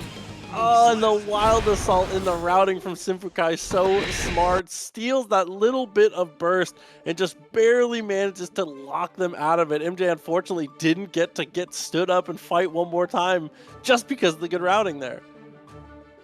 Yeah, I mean, so far, it's looking like a real back and forth battle where if you're playing Testament, Johnny, you know, you could, and you're on the Testament side of things, you can definitely consider that a victory, especially even more so. Especially more so if you are on the winning side of that. SYMPHUUKAI able to play that side of the matchup out perfectly, and now MJ is going to be the one who has to adapt.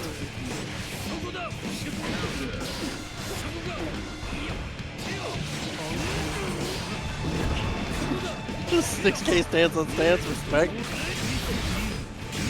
Taking a little experimental, gets the overhead, very nice. I think it actually does a lot of damage to the wall too, so manages to get the stick and follows up for the kill. He's gonna for sure kill here as well. The break leading right into great ender there for MJKurase. Still has the burst on deck as well. This is looking like MJ's game to lose.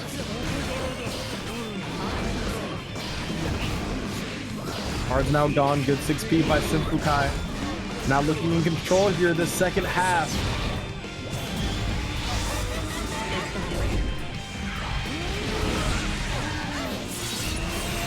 Up. So just working out well. In with the stain state and gets the hit. A quick RC for a quick finish here and a perfect from SYMPHUUKAI. Even if the rounds once again. Potential 2-0. Adaptation we've been seeing from SYMPHUUKAI has been unreal so far. Feels like after that first couple bit of interactions, which usually leads to a round for MJ, it's been all SYMPHUUKAI all the time. Burst comes up from SYMPHUUKAI though this time. Now MJ has SYMPHUUKAI in the corner, right where he wants them. SYMPHUUKAI fighting their way out. And the burst comes out from MJ. Ooh, nice block on the empty jump. And just get a little more aggressive themselves. YRC is a great choice when there's a card floating down behind you. Very smart. Oh no, goes right into the air, hitting your dome with the sword and taking your life all the way to the end there. 1-1 here. MJ tying it up.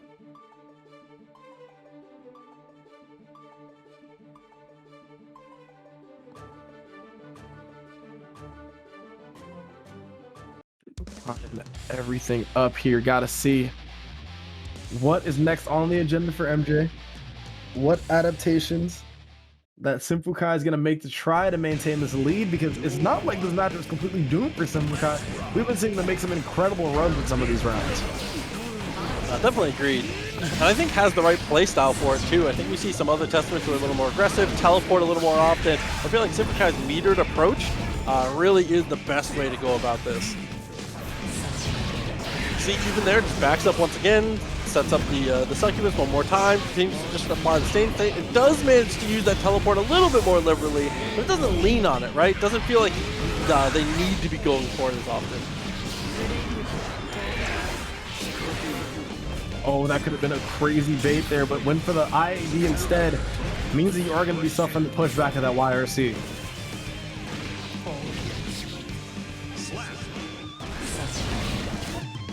Quick throw puts things out of reach there. SYMPHUUKAI a bit behind on the resources. MJKurase with a crazy start there on the dash up throw. Real good for MJ despite that last round. And that 6K is just going to solidify this campaign even more. Not going to quite be able to kill, but going to put him in a great spot.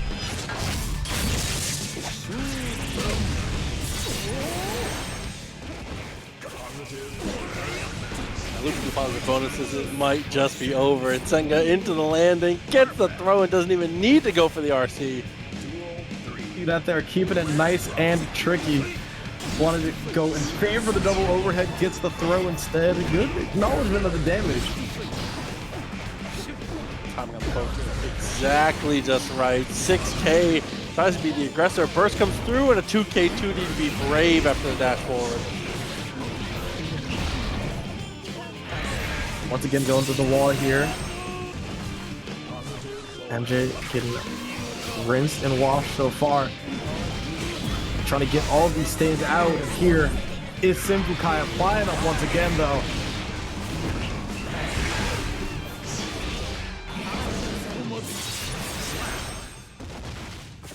And that's gonna be the end of that one. SYMPHUUKAI goes ahead, takes it 2-1. Shout out to Danny for coming through with the raid, by the way. Unfortunately, I know what that means. Good to see you as always, homie, but looks like Dig was able to take that one. Dig getting a little bit closer to that top 8, but as we said, SYMPHUUKAI 1 away now from a winner's side spot. Still don't know who their opponent is yet, as the other side is still playing out. We have that Ram versus Goldlewis happening on the other side, but straight up immediate burst from MJ. Yeah, MJ wanted no parts of that one, but is still going to find himself in an awful situation. What an insane, though, an insane call out by MJ. Gets caught with a high once again. SYMPHUUKAI doing a real good job of packaging up these 50-50s.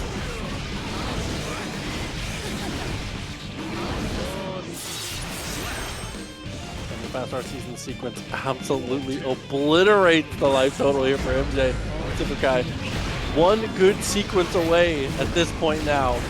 Being able to get out of this one and get that top 8 spot stamped.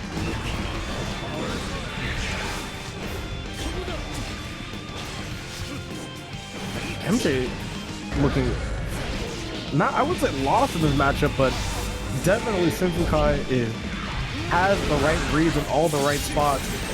It has been a rough one here for MJ so far. And not looking to get any better as the pressure continues to come through. Gets the jump back, that instant air dash back just barely saves the day. It takes the kill. Beautiful stuff for SYMPHUUKAI. Just one of these days I'm going to get over that and I'm going to start entering again because goddamn, it's so annoying. I mean, it's always how it is, right? You're like, oh, you know what? I gotta, clear the schedule, and the schedule's like, no, you're good, bro. Let's up. And you're like, man, like if only I really pulled the trigger. All right. Oh man. Speaking of pulling the trigger, though, not only do we have Jack on one side, but we also have RedIAmNot pulling the trigger on the secondary pick with his Nagoriyuki.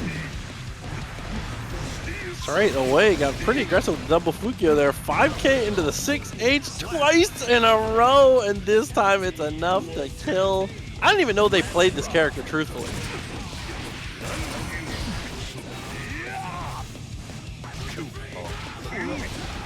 There's the throw there. Yeah, it's like, this is a character that you really have to be knowers to even remotely be aware of. kind of been developing it in the shadows, now pulling it out. I think he's one of the best players in the business. Oh my god, with the Goomba Stomp, bro. The cross up with the J2K, that move is so goofy. Man, it doesn't matter if you're on a Guilty Gear character, if you're on Izanami, when you're in those 50-50s, bro, you gotta be blocking for your life regardless.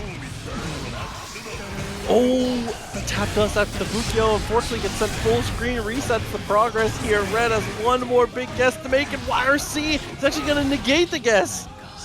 Yeah, it's like, listen, I don't gotta guess if I'm just gonna be plus 10 in your grill. And RedIAmNot with a speed run of that first game. Yeah, not only being able to break up the mix-up there, but also recognizing that the resources were out. If Jack spends their last bullet in that roll, then that YRC is just like pretty much as guaranteed money. You have him again, plus 10 at your feet, no bullets in the chamber, a sitting duck, man. Yeah, it's like, I mean, especially when you look into how absurd it is for Nago to be in your face with that type of options. I mean, we already saw it there.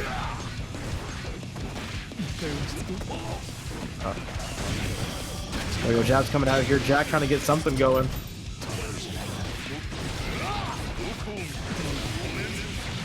Boy.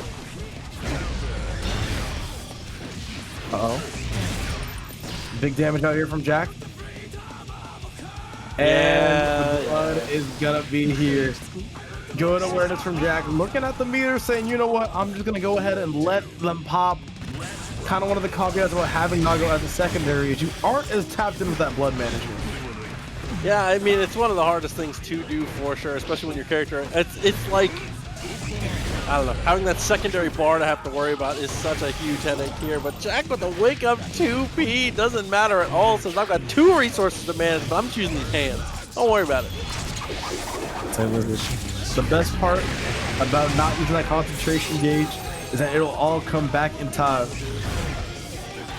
Jack able to get that done there. And once again, trading one quick game for another, Jack evens it up in the blink of an eye. Yeah, the sucker punch comes through, and that one's already out of the way. Jack with a beautiful approach. And yeah, Red, maybe just, I was thinking about how you could approach this matchup, especially when you are coming from the perspective of someone who's a bit more new to Nagoriyuki. I think it's more so the fact that you would need to navigate the post-curse situation so much more elegantly than a lot of other characters have the ability to do, because you don't have that dash block, your jump spot's a little bit longer, so it's a lot easier to get caught. But once you are able to navigate it and you're in, you are in for good. yeah. Ooh, what a whip punish there. Actually forces the burst out. Jack has to make some room.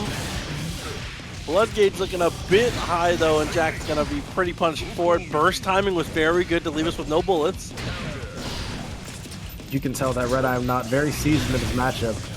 Knew the literal exact instance in the combo to burst.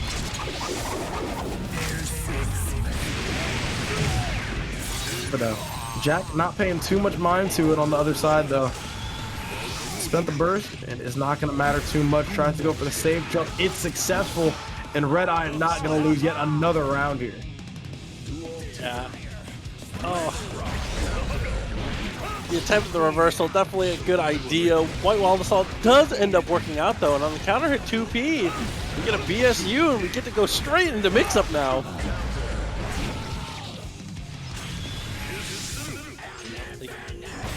Even there, that little Fukio backwards, that little, knowing when to tap the brakes in those super aggressive moments is such a key part of the rush down here. There it is, the 2K. Another perfect from RedIAmNot. So far playing a much more polarizing feast or famine style of Nago. Really wants to kill you and kill you quickly. Oh wow, kind of a bit of an offshoot, but speaking of, those Nagoriyuki players, Dig actually eliminating Nubenheimer now to continue this run. Dig is kind of on a roll right now. That's crazy.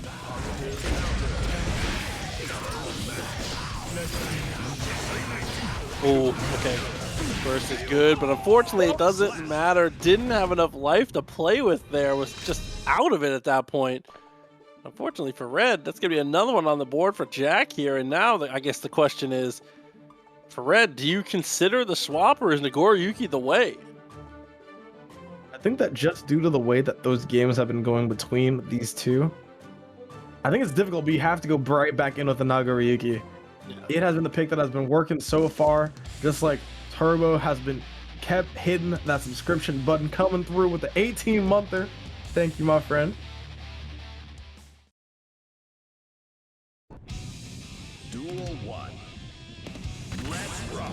Yeah, especially because, again, we've been talking up the fact that we're so close to EVO, and considering that we're so close to EVO, this is where you have to kind of iron things out too. So if this is a pick you're going to go with in the future, this is something you need to start getting used to and start getting ironed out now.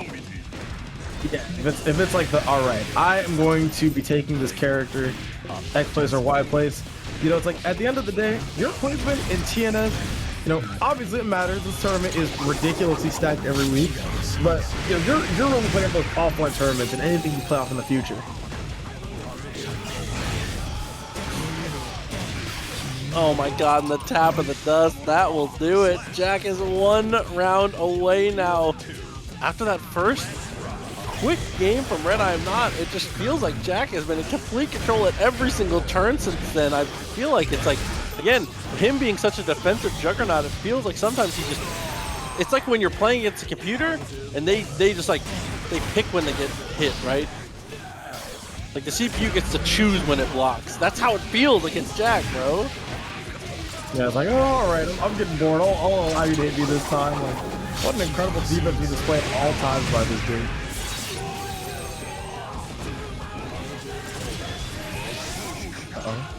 This is not going to save jump here. RedIAmNot able to call out the BS there. Good stuff for the super. Fuko sees you for the knockdown. So scary spot for Jack is what I would say. Able to navigate around the 2S and pick up the set win. 3-1 for Jack here. He's moving on to your winners finals. The system of online tournaments is when you get people who have become like the established regulars. You kind of get into situations where someone can live across the country from them, but your level of gameplay with them can be at that I know that they know type of like nonsense.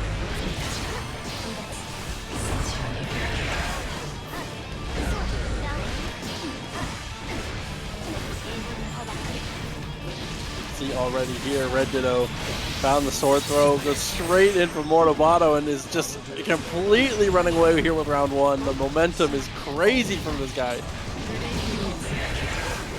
He was running away with it right there. And now SYMPHUUKAI able to find something. Ends up navigating over that 6P, and RedDitto had to go ahead and close out this round. Only one hiccup and a minor one at that before closing this out.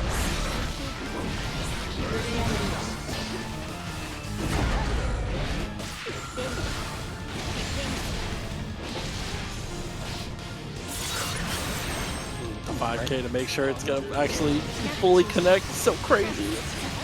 I'm gonna say, I was like, RedDitto so far is continuing this warpath. Does the Kara right on into yet another super as well, continuing this dominant pressure.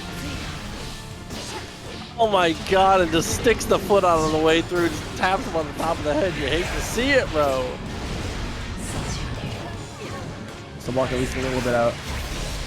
Now Testament does not much. Just name what a smart, wild assault to make sure that that burst is nowhere to be seen from SYMPHUUKAI. I mean, those are the plays you're only going to see from an ARC World Tour champion.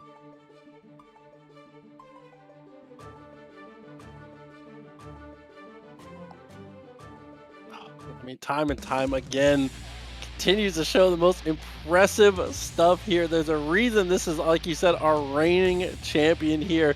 And honestly, I feel like a lot of people's favorite going into the weekend, you know? Yeah, I was like, you know, at least, you know, from the outside looking in, it's kind of hard not to root for the AWT champ. You know, you got kind of the obvious favorites in Nitro with the run back and a RedDitto. trying to come through and secure the AWC title after getting third, then second. So a lot of chips on shoulders here at this tournament.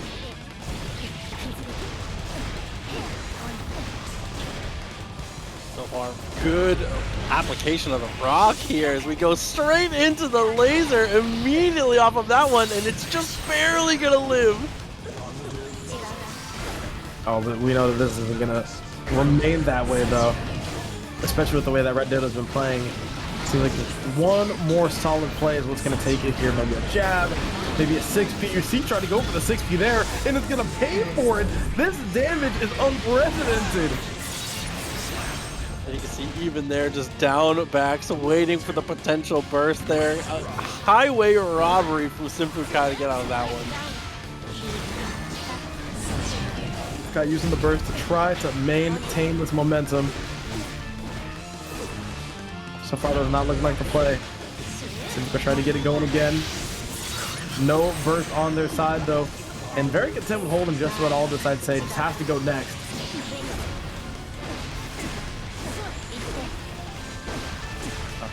Gotta see what the mix-up is gonna be here. Got highs, lows, and we're going for the throw instead. Cheese it out to the best of your ability there, just trying to chip things away. Finds the connection there. Catches SYMPHUUKAI trying to walk forwards. 50% of your life here on the break. Positive bonus. Oh, and another huge whip punish. The burst comes out. At least you maintain the swords. RedDitto trying to be the aggressor here in this scenario. Sees SYMPHUUKAI with no burst and smells blood in the water.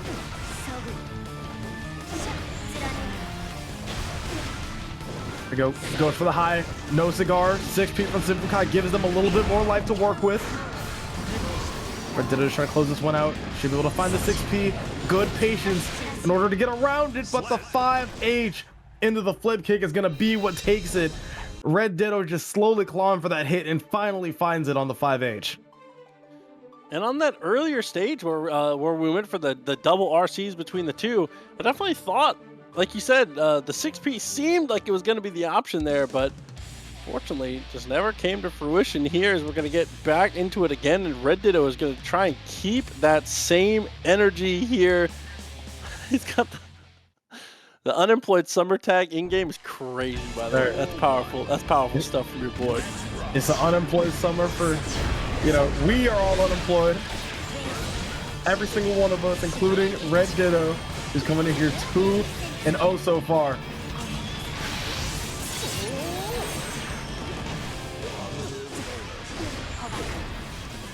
Oh no, it pressed the corner once again. The double JP and the Mortobato just looping the pressure here. SYMPHUUKAI can't get any room to breathe. Does manage to block the forbidden mix in the corner though. That was an absurd block, and even a more absurd BRC from RedDitto, now sitting on set point.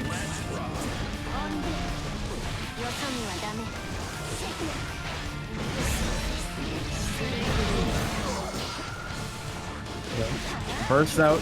RedDitto wants to try to secure this. Good duck under for SYMPHUUKAI. As you can see, that matchup knowledge is now coming in play. As is RedDitto playing Chinese ASMR on stream? The answer is probably yes. That's how you know he's locked in. Goes for the super. Not gonna land those staying procs. And now SYMPHUUKAI takes the round. Jesus Christ. Around a piece. 5K into the dash up. Ends up working out well. Nice block though again for SYMPHUUKAI. Oh man, SYMPHUUKAI with the JD. Good stuff there, gets the catch. Goes ahead and meets with the Reaper. A-Trooper's in a scary spot. No place to press here. SYMPHUUKAI taking advantage of that RedDitto patience. Gets a ton of damage for it as well.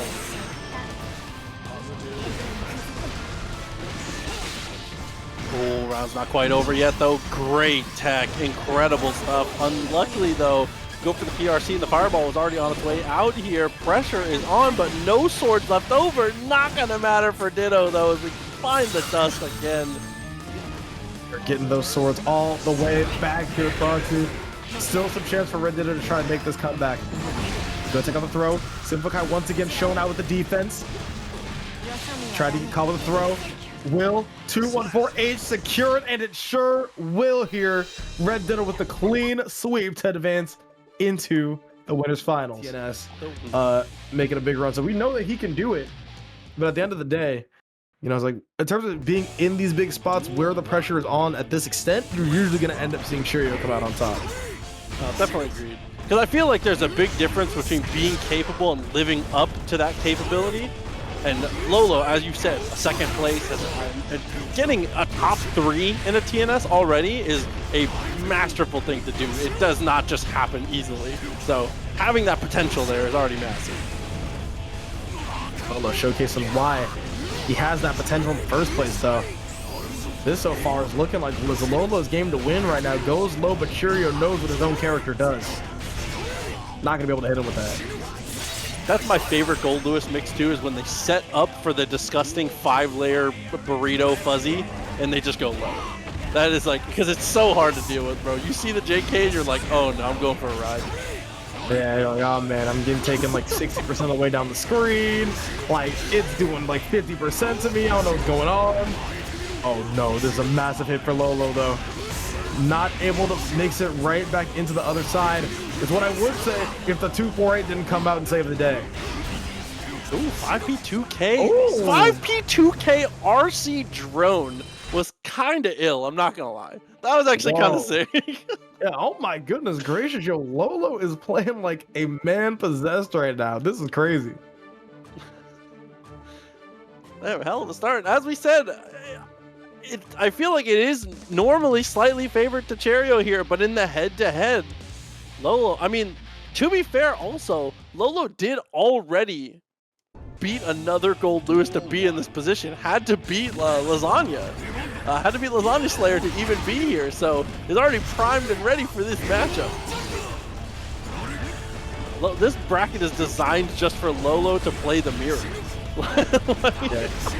And Lolo, funnily enough, actually really good at the mirror. You know, it's like, yeah, when you talk about like one of the better matchups that he's played, you can kind of go into Goldlewis court, you see him paying for games all the time. Like, listen, I want to run this mirror as much as I can.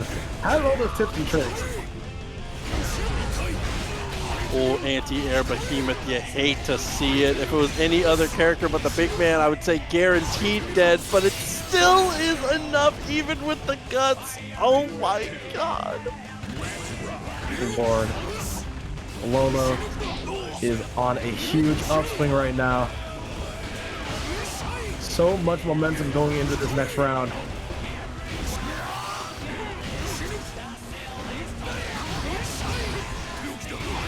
Okay. There we go. Cheryo trying to utilize some of that defense. And now it's converting it right on into offense. Catches Lolo trying to hold that FD. Says we will be doing none of that. Y'all killing me with the honesty talk in chat. No character in this game is honest at the point of guilty here. Oh no. We gotta shut that down now. That's the point. The reason we play the game is because everybody's kind of bullshit, my boy. Like that. That's like. There you go. Goes to the throw. And then of course, as you already know, regardless of who's on the other side, Goldlewis' offense is just so potent. The IBs getting Lolo to just the right spots where you can backdash. Definitely kind of hezzy there. Ends up working out. Goes for the burst.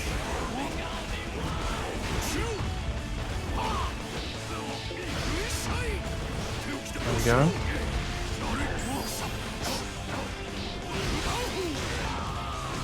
Oh, gotta be so scared of this low burst. As you can see, they're going for the burst safe route. Kind of reconciling with the fact that you're gonna have to hold this burst on the next interaction, and now you are working with significantly less of that security gauge. Not gonna matter though. Finds the 2P and finds the game closer.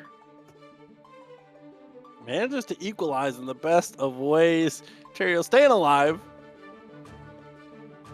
And just doing a much better job, right? Playing neutral in a better way. And honestly, I feel like Lolo just got less opportunities to be able to guess, because when Lolo is able to take control and is able to make Cheryo guess, I feel like Lolo's offensive senses are like 10 out of 10, right? Like they have the right reads for a lot of these different mix-up situations. So as long as Cheryo can stay in the stand-up, I think things can be fine. But that is not what happens here. We immediately get clubbed. That's 50% of your life. Oh my goodness. Look, you can see that they're both playing around burst. Like, they kind of realize that if they get the burst bait that they're looking for, the round is all but over.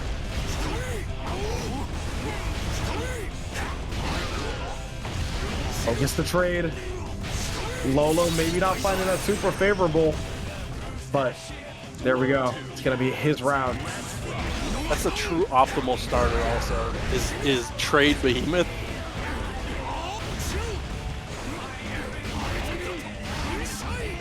268 being the foundation.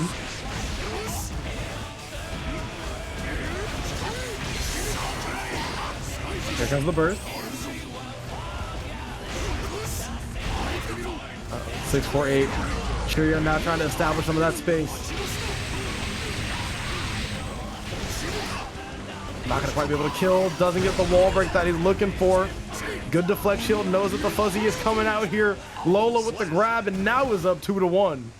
I'm so surprised at that route that the Skyfish didn't do enough damage to the wall to get the stick there, but like you said, in the end, didn't matter too much. Was still able to secure the finish, and Lolo once again looking fantastic. 2-1, continuing to show dominance of the mirror.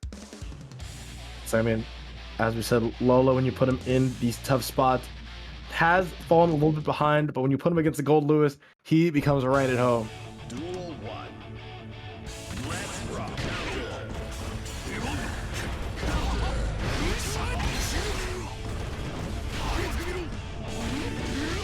We're going for the immediate. 628.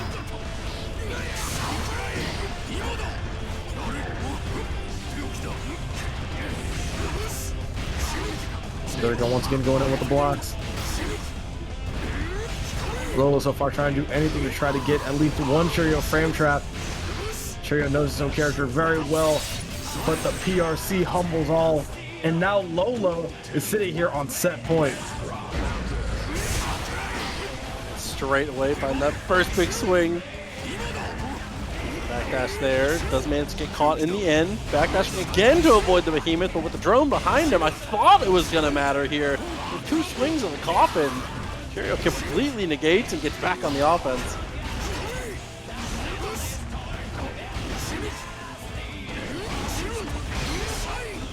Go. 648 into a frame trap into itself. This might be able to kill here, and it for sure is, especially if Cheryo is able to get the full windup and does.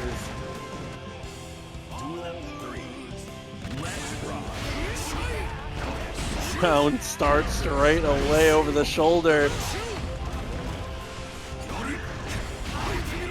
Starting to come up Lolo here, back to the wall already for Cheryo, not even close to a burst. There's no one to help you here. Doesn't even have meter for the fly. RC, it's a pixel of life left. Has to play perfect from here. Oh no.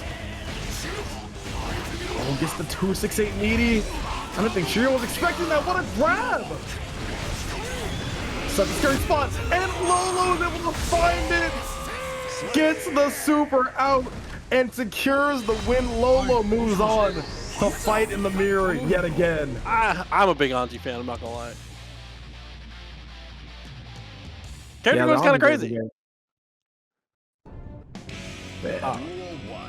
So again, not to talk up their run too much, but they again is riding a lot of momentum into this top 8 here, facing off against SQ now. So from the perspective of a Bridget player, is this matchup suffering? Oh, absolutely. Oh, absolutely. This is this matchup is definitely very hard. Has been for a minute, and now Ram has gotten better and better.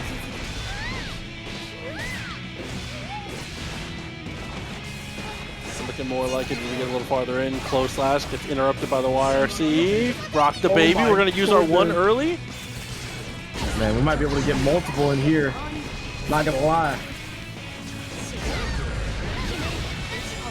Uh-oh.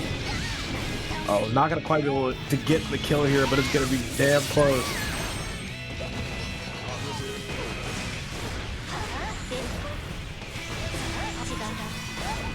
Ooh, that little hezzy after the dash up. And straight as we fade away, the JK on the top of the dome kicks her hat off. Around the window here.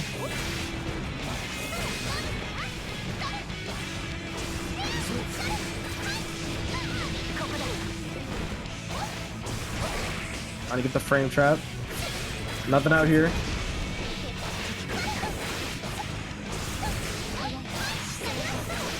Once again with the mix-ups.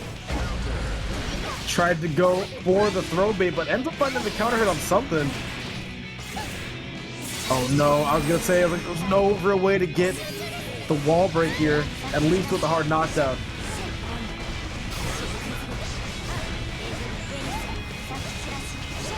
Oh my god, straight back into the blender. Both swords expended, dashes up and jumps to bait out, but with the burst, no swords available. Dig, this is actually massive, but 6p, it doesn't matter if we don't have swords. The jacket is good enough. Finds the YRC. The spot we need to be. Are we gonna see an SQ burst? We are. Really wants to secure this one. If you don't land the mix-up here, you're in a bad spot. And that's exactly what I'm talking about. Use the burst to be heroic and now finds herself in a terrible spot. Yeah, spending that burst and losing the round is a heartbreaker here. As you can see, not getting much better, still stuck in the corner. Does manage to dash up and take back priority, but it's not gonna matter here as we go back to mid-screen. They try to stay in this game right now. I was gonna say it's about even. Gonna go for the YRC. Such a great tool in this matchup. Good throw by SQ. Knew that it was inevitable. 1-2K. A scary spot. This is more what makes the matchup so painful, and specifically those aspects. Ram has so many tools to deal with that mid-screen range.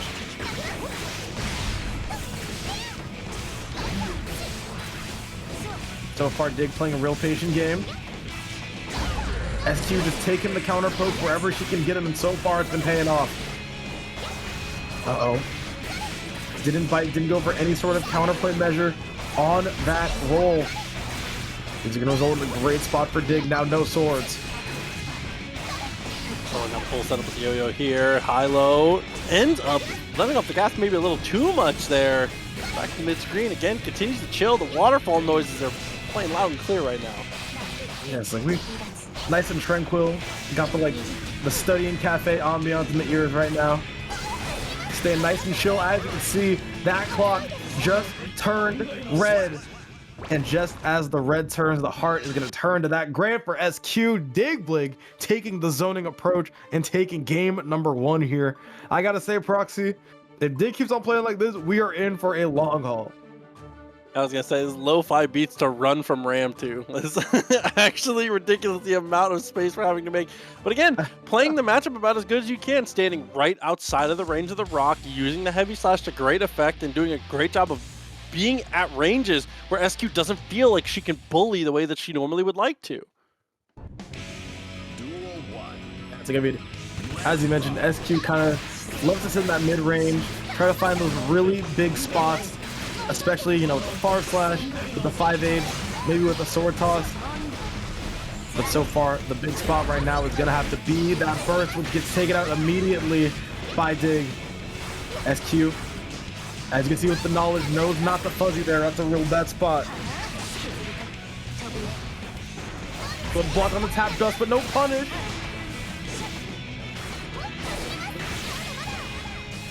The RC. Oh, okay, hold on. Okay. Gets the counter poke. Keeps on wanting to get this throw out here from SQ.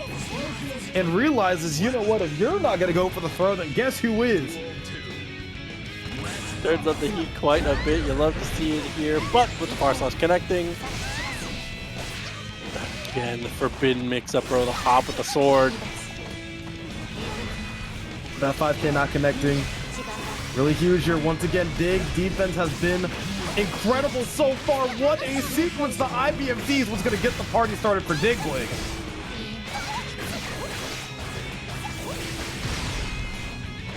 And the secret the sequences of the pressure are actually ridiculous. Even with the deflect shield, I feel like we have plans on plans right now from Dig. Oh my goodness. Has been playing like a man possessed so far, or a teddy bear possessed, I should be saying. There we go. Tries to go for the low. Gets the deflect shield. Wants the burst out. Wants to make sure this round is secured. SQ with the great movement puts Dig Blig in a horrible spot right now. Will he be able to get out of this, or are we going next? And next is what it's looking like is the answer. Oh, back to the round of peace. It's been incredible defense between the both of them. Actually ridiculous top to bottom here. 6Pete does manage to find the mark. SQ's gonna be able to turn into a bit more than I was expecting. The windshield wipers almost 50%.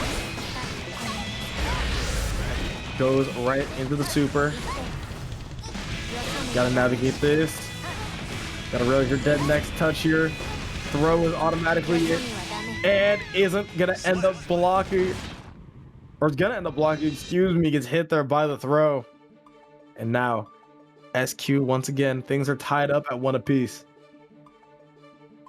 Yeah, SQ really turning up the heat in the last in the last stage of that one. Honestly, just being a little more aggressive with basically everything. Wake up super, throwing the swords a little more liberally, and just dashing a little farther forward before committing to these normals. It feels like a lot of just kind of shored up a lot of little holes that we saw in the earlier stage.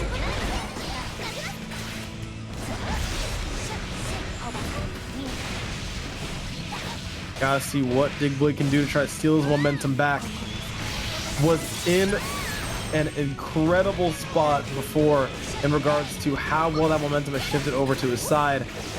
But right now, isn't going to be finding any of that. That whiff's so risky. So far, both of them just kind of chilling and stand back. Oh, Dig Blig, as he take it, the momentum into his own favor. Gets the close slash punish.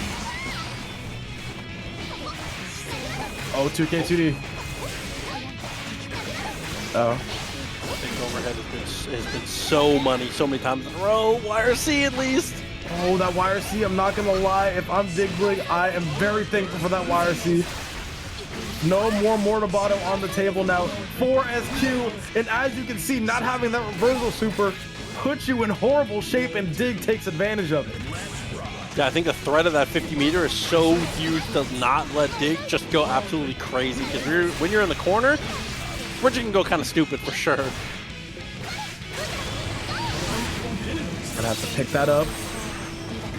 Dig once again getting the wind back in his sails.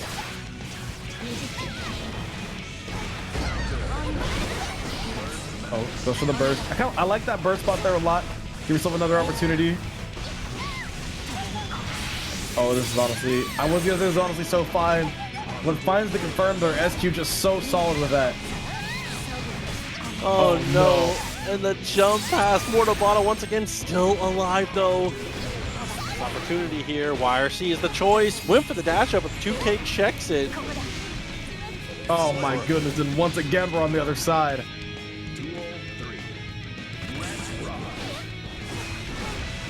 Once again, it is a game of pixels so far. That cross up once again, making Dig from game 1 look like a goat compared to what's going on right now.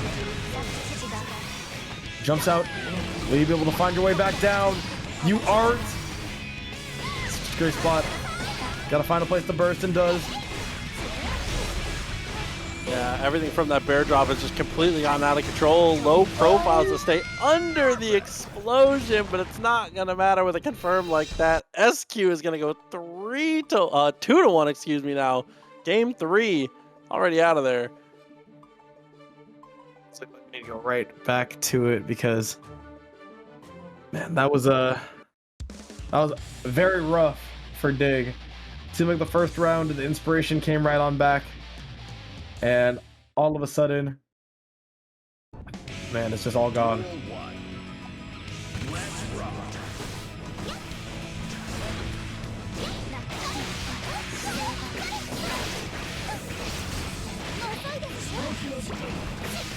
give it a start, gets the throw, sets up the yo-yo.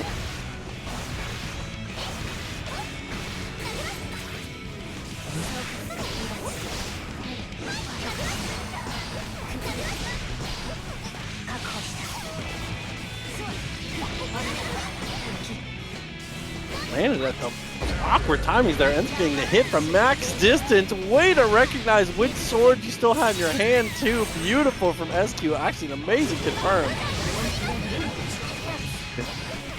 There we go. SQ now once again. Dig trying to press.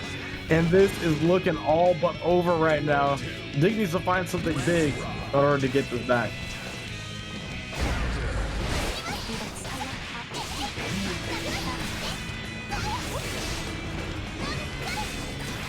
The right type of energy though. Fortunately there, SQ's able to just jump out. The bear drop doesn't help out either, and another 6P, but gives it dash up 2K.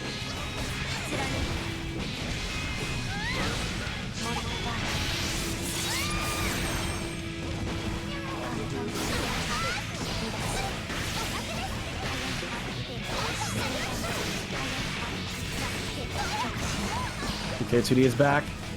Digwood seems to find some sort of offense. Oh no.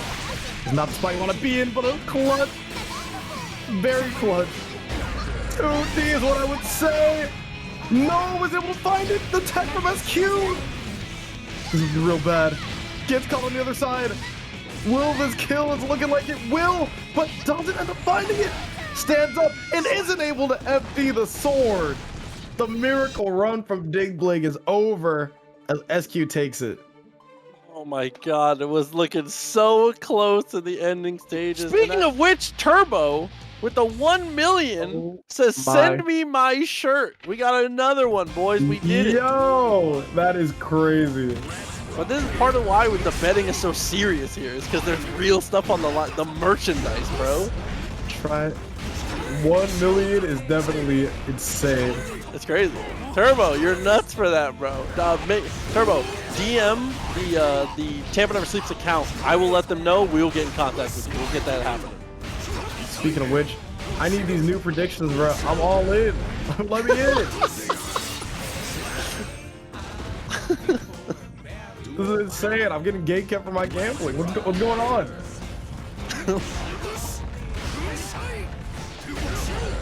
Oh my god.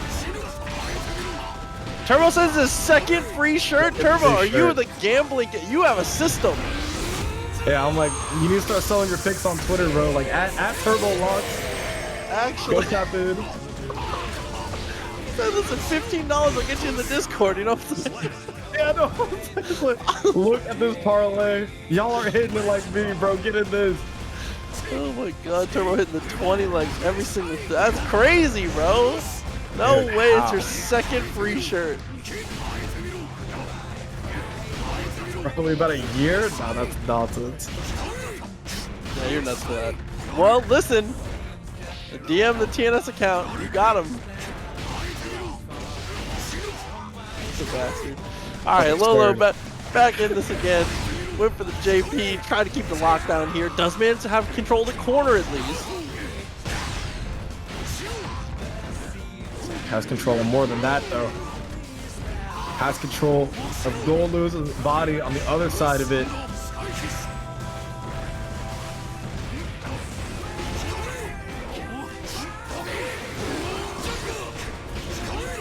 Uh-oh.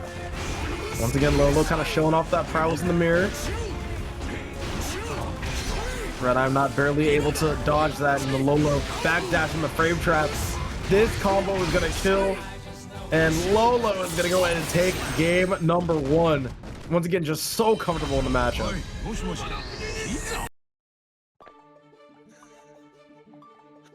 Oh, God. Somebody asked, what do we have in top 8? It's 3 Goldlewis, 2 Ram, Bridget, Testament. Oh, my God. Happy Chaos. Yeah, got the usual TM and then a little bit of Bridget as well. Yeah, because even from the Testament pick, right? Like even if we don't really see SYMPHUUKAI, Fubuki is at least in here as well. Those two together are the dynamic duo of Testament for sure. Yeah, they like probably for sure like combined have like 100% like top 8 rate compared to how they've entered.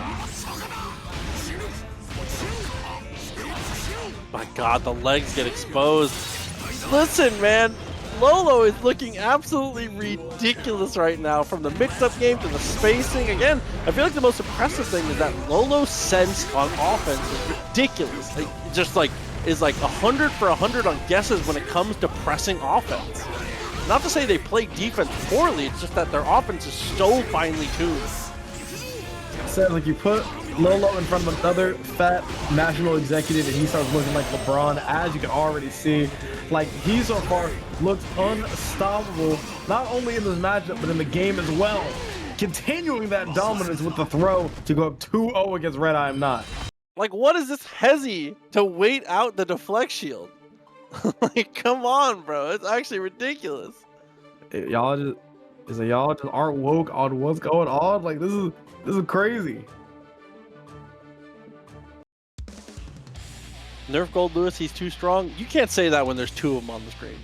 Well, maybe you can, but I feel like your message is lost a little bit. Duel 1. Let's rock.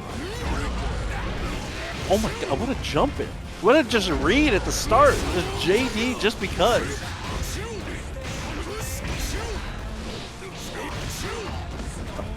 Red finally landing a nice hit. Maybe not the cleanest.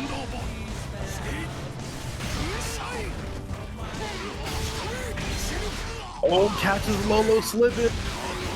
Now Red gonna go up around here with this kill. Spends all the meter, all the security to ensure that Lolo is dead.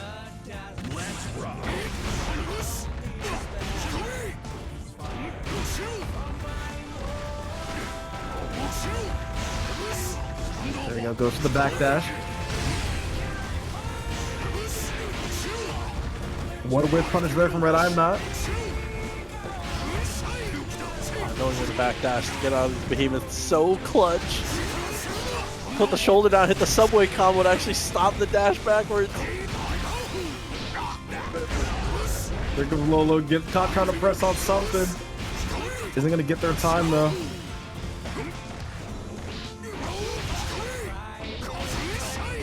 There we go, good combo, good pickup by Lolo.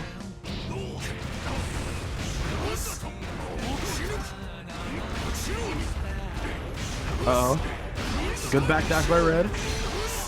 Tries to go for the double frame trap and lands it.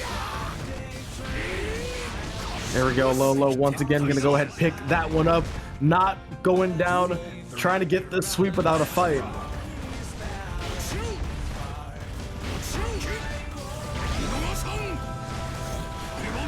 Straight up, try to go for the charge, didn't quite work out.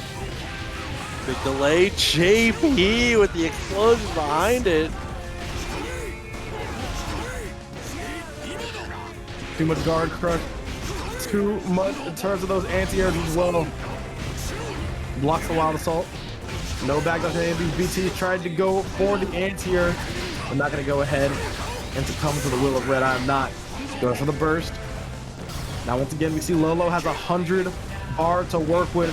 We can get some shenanigans going here. Uh-oh. Here comes the drone, is what I would say. Trying to get that YRC out of here. RedIAmNot is going to go ahead, get the reversal out, and take down this game. Still 2-1 in Lolo's favor, but now Red's on the board. And definitely the type of player who can build that momentum and can potentially ride it off into the sunset depending on how the rest of these rounds go. Lolo still, I would say, obviously still massive advantage to Lolo, not only in just the way that they've been playing it, but also having that extra game cushion definitely helps. But if this goes to a game 5, I just don't. If it goes to a game 5, I'm taking Red, 100%. Oh, 100%. Yeah, it's an example. The download is complete. You know, and these two play each other all the time.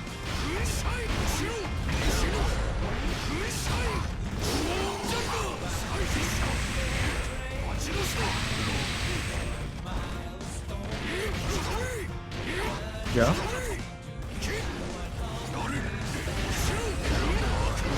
Oh no, I wouldn't even call that one a frame trap. Lolo's just getting counter hit. Good backdashes from Lolo, gets out of dodge. Red's still sitting on a full gauge of security. Now it's this drone. Was waiting for the air to air there. BRC forward, both of them mashed the 2P. Whoa! Putting in the position. Oh my goodness. Coffins are flying. Oh no, but it's still not enough. Red has meter, but they both jump backwards. White Wild Assault. Crazy from both of them, but Lolo's manages to make the connection. Once again, we got set point for Lolo.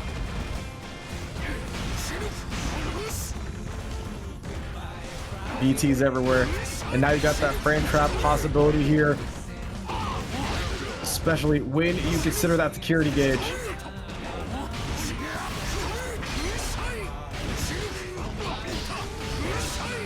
Oh, goes with the backdash. Red goes ahead, gets the catch. And now once again trying to fight their way out of the scenario where they are down to set point.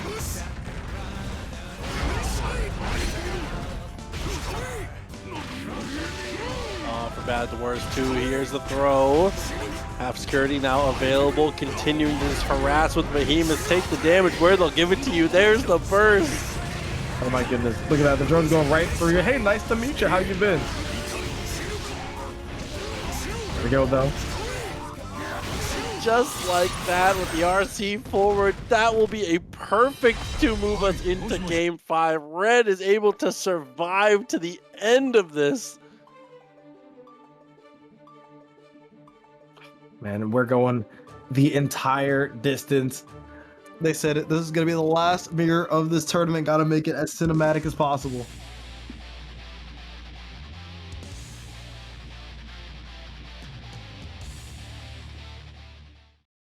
Like I was saying, I think that having taken it the full distance here, I think you've got to favor Red, especially with a start like that. Stomps on the toes right away.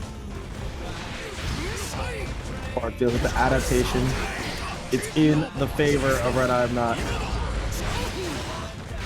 Lolo now has no burst.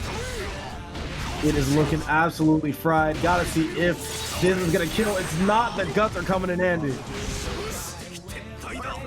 And right away meets them in the air with the jumping Behemoth. Another perfect for Red.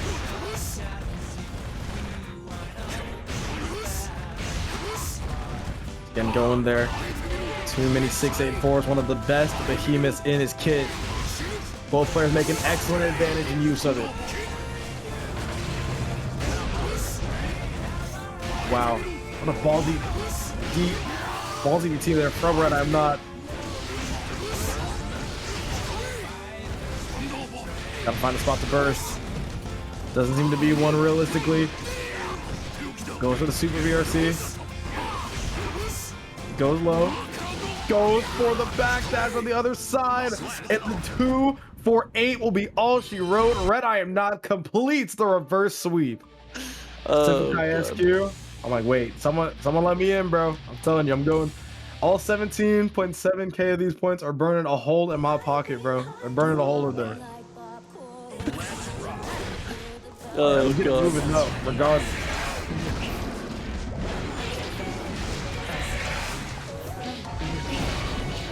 That's right away a very aggressive angle here. SYMPHUUKAI forces the burst out.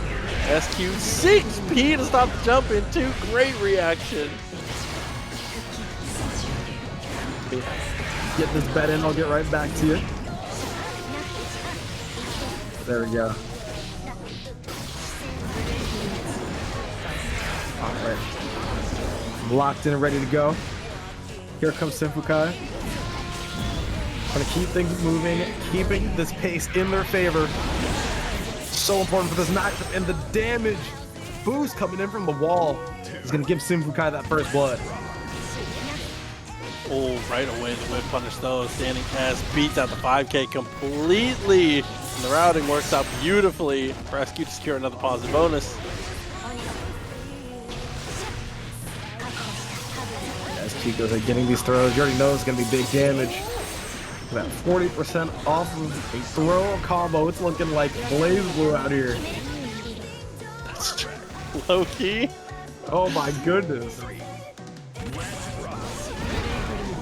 piece though, straight away. Love the placement of the fireball there, but it's not going to matter with a great wild assault like that from SQ. Forces the burst. Super jump out. He's able to teleport out as well. Great neutral control coming out here from SYMPHUUKAI. SQ trying to find her way into a hit in the mid-range that she's known for.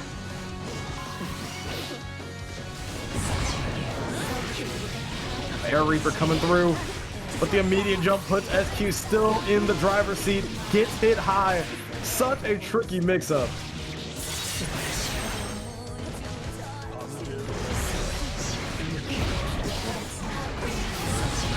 Bravo goes for the high bear. The 50-50s are coming out here. Says, listen, you're not the only one who can mix everything up. Coming through, doing a good amount of damage there despite no burst being on the table. And you see, didn't even want to go for the mix-up there. Recognize the resources on the opposite side. Taps the dust.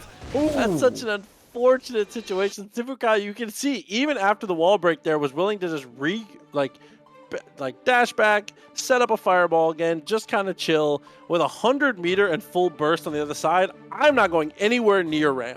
You couldn't pay me to.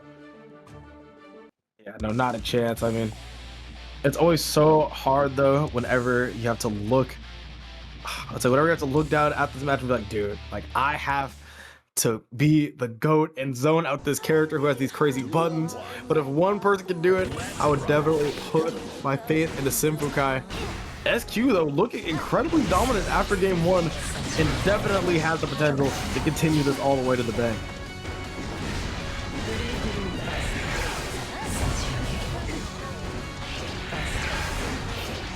Oh, I thought that was too steep of an angle. Ends up working out though. SYMPHUUKAI is more than okay with it all.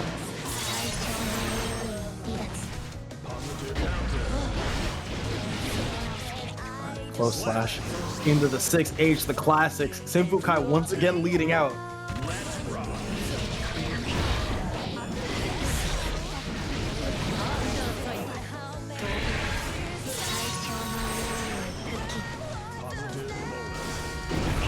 There, try to whip out in the 5K. We've been whip punished for that 5K a couple times now, but he's not letting things like that deter us too much, which is really important. You can't get scared off of your strong stuff, even though it got punished, right? Yeah, it's like it really is definitely a game of balance. You don't want to let those opportunities go to waste to where you can press your strong stuff, but also, you know, getting whip punished, especially against characters like this, is never a good time. Look at that corner carry, look at that damage, and now has the hard knockdown to boot as well. This is SQ. This all of a sudden, after one interaction,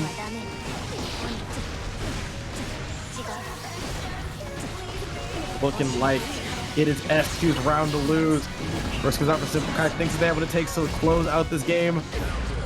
5K coming out here in the hero burst. Is gonna go down in flames. Now SYMPHUUKAI sitting with a massive disadvantage in the third round.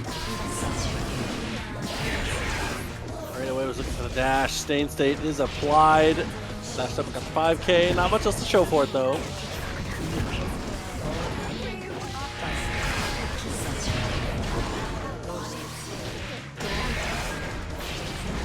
Our team with 6P so sick. Deflect shield does manage to help alleviate some of this pressure, but it can't get us on quite everything. SYMPHUUKAI is looking crazy.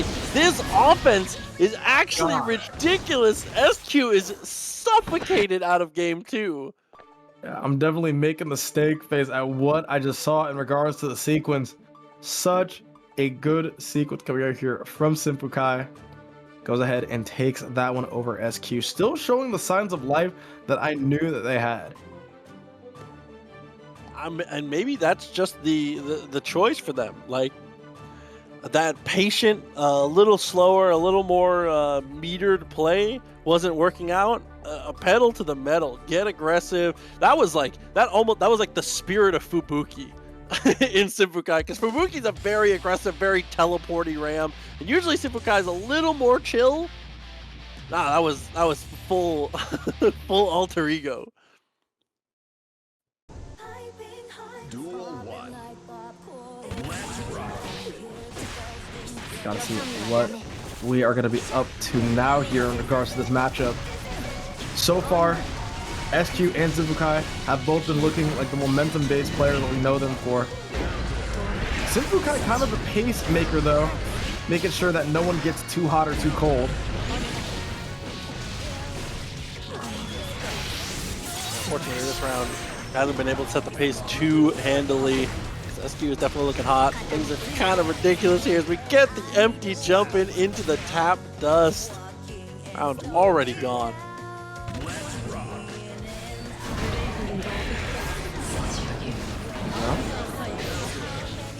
Runs out of the way.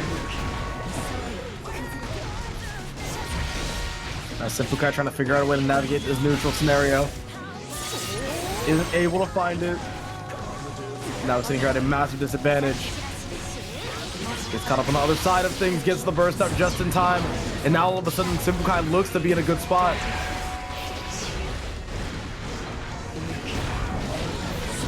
Getting a plus frame. Oh wow, what a conversion! What a conversion, and then look at the damage that's gonna be tacked on as well. Oh, YRC dashes up against the back throw, manages to secure the cross up here, but that's going to be a YRC and a throw of their own. SYMPHUUKAI is going to even up the rounds again. Absurd there, SYMPHUUKAI with a massive offensive sequence. Kind of known for that neutral play, but can also pull out the tricks on offense, showing it off right there.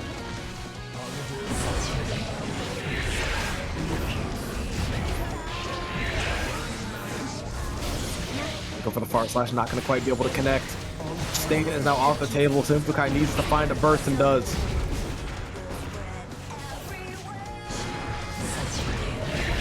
Finds a lot more here now. Stain is now applied.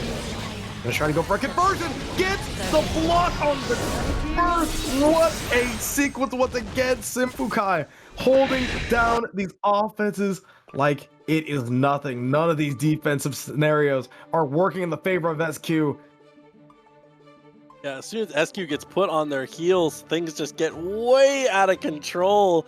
SYMPHUUKAI doing a great job of, again, is not going super aggro too often, but every time they flip that switch, it has resulted in a round, like every single time. Yes, I mean, we are just seeing, it's really interesting. We're turning into like a one chance type of character, right? Like you kind of see SQ getting whittled down slowly but surely with the Arbiters, with the, it's like with the Reapers, trying to make sure that SYMPHUUKAI is in a spot where, you know, it's like, all right, it looks good to press one of my mid-range buttons here. And then all of a sudden you're getting hit by a far slash or a 2H or something crazy into 70%, and SYMPHUUKAI just turns around the momentum. Oh, speaking of momentum, the stop sign, the ultimate stop sign, the 6P from Ram, an absolute shotgun of a normal, bro. He's going to get hurt. He's going to hurt to get hit here. Finds the overhead. Nothing though.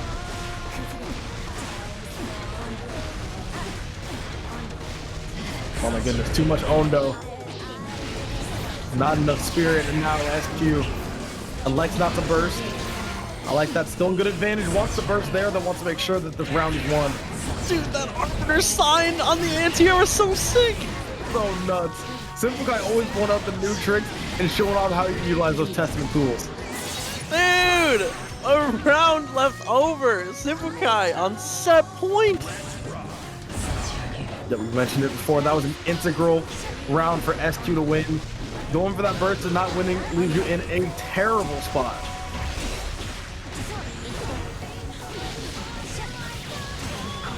We got Alexi's a wild assault instead.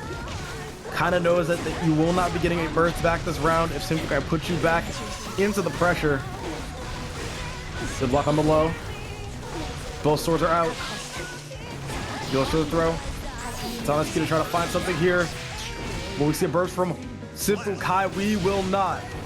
Quick little swipe on the back dash BRC. That is an overhead. Too tough to deal with there. SYMPHUUKAI though, kept it loaded for this one. As the teleport on deck is that offensive style that we've talked about a couple times, being a little more aggressive now.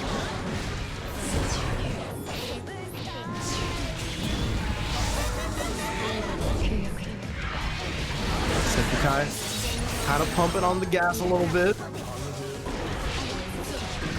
There goes for the low. Has a chance to avoid this burst entirely. Will the 6H kill? No, it won't. SQ still has another chance. Oh, the 6. I was gonna say the 6P is a great place to start it, but the Arbiter coming out of nowhere from the underground is gonna give it to SYMPHUUKAI 3-1. Taking a quick bite out of crime on that one. You love to see it. The Arbiter. Now, you know what? I have my bet. I can't spoil it, but all I will say is I have I'm definitely going all in on somebody. Y'all are gonna find out who in a bit, whether I have 0 or 2 billion points. I was gonna say, either I'm getting a free shirt or I'm broke. It's like, I don't care. I'm either getting a free shirt or I'm losing my shirt, bro. There's only one option. Let's go. Already a tough start though. Immediately RedDitto gets the wall break here. Is looking very strong in the early stages. There we go. Yeah, the RedDitto seeming to have this on lock right now. Someone going huge on Jack though, 70%.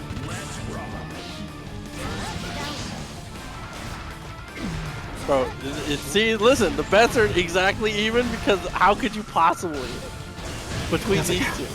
Like how? I don't get it. There we go. Got the good tech though. Defense out here from RedDitto. Jack trying to go with the backdash. RedDitto trying to get there in time. Great 5K by Jack.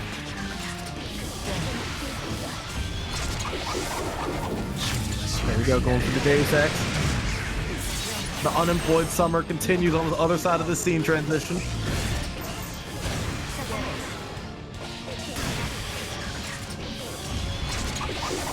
Please, Deus Ex. Love to see it.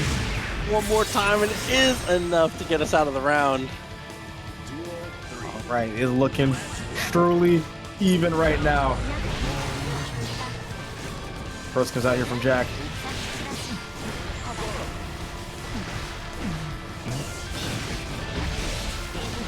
RedDitto going in with the combo. Look at that gets. It gets the conversion there with the wild assault. Goes ahead, gets the fuzzy jump out of the way immediately, and a perfect out here for RedDitto. All right. And now that predictions are indeed closed, 20K on RedDitto. Let's get it. Let's go. Let's go. I'm locked. Respect. Listen, already a strong start for the guy, man. Listen, he didn't win Arc World Tour for no reason. Oh, yeah. I mean, especially, so very solid Happy Chaoses as well. I mean, in that group stage, had to fight against Sonicon, made quick work. You know, didn't quite have to play against Jack just yet, but, you know, still very experienced in the matchup. Dude, I mean, that was like the moment for him. He got to pick his group, and he picked that group, and we asked him. I remember I was on the stage. We asked him why, and he said, "Easy. There's 2 Happy Chaos." Like, of course, that's what I want. I want this group. Absurd stuff. And even more absurd stuff from Jack. Trying to come out here. Has a ton of damage so far. So let's try to figure out how you're going to open this RedDitto defense. Looking like the 6K is all we need. Still alive though. Oh my god, top of the legs, the delayed 2Ks. It's perfect back and forth between the two here. Obviously, RedDitto still on the round, the game advantage here. Jack with a nice little lead for himself. Goes for the 2S. Gets the burst out of Jack as well, and now you have no burst to your name. This is exactly the spot that RedDitto Truthers want.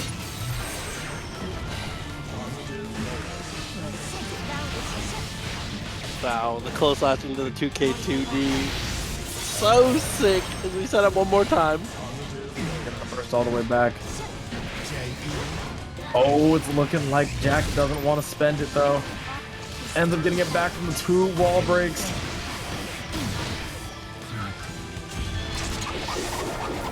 So a full reload of the resources here. Burst still available. Max resources for RedDitto here. Can't be too aggressive. Yes, he didn't even want to go in. I don't want to deal with Mortavato. For the burst as well, you kind of have to. Go for the tap does. Really aggressive play by RedDitto in the tech. Jack Dukes being so effective, going for the burst. Gets caught. And that game is going to go to Jack this time. I put my heart and soul on a throw right there, and so did RedDitto. That was a crazy close slash, man. It felt like such an obvious position to throw.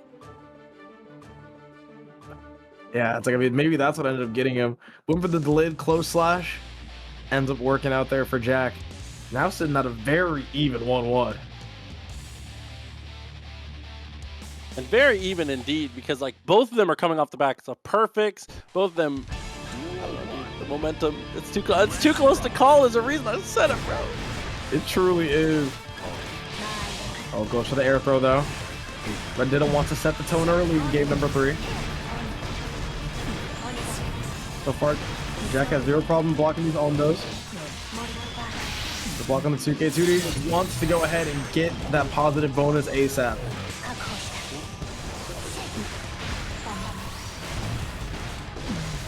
Goes for the low. Good blocks from Jack. Uh-oh. Hands out, interrupted it completely. Resources looking relatively okay here for Jack as we go for the jump in. Looks for the throw, but Jack just jumps straight out of it. Uh-oh, went for the sword toss.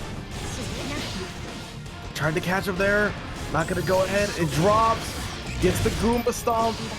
Is it gonna be enough to kill? Not too sure. Goes for the YRC on a jump in, such a risky option, and Jack punishes it with precision.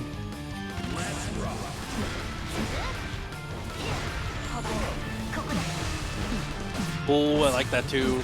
Not much of a mix up there, but keeps it extremely solid. A little hop forward, knowing the sword explosion was going to be able to get a little bit of pressure afterwards, but unfortunately a mismanagement of focus actually isn't too bad because we were able to get some of it recharged. There as well. Oh no, and now he's going to get back thrown. Jack is looking in a great spot right now. 5K comes out, stuffed out that far slash, and all of a sudden the Deus Ex comes right back on out. Is this gonna kill it? Sure is. Jack's up 2-1.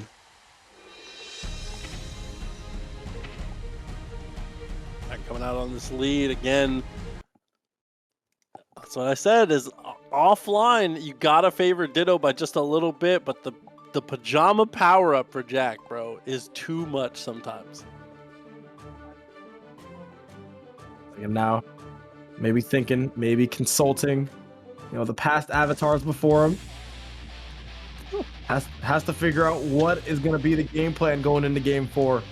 Looked so good in game number 1, but so far these last 2 games have been all Jack.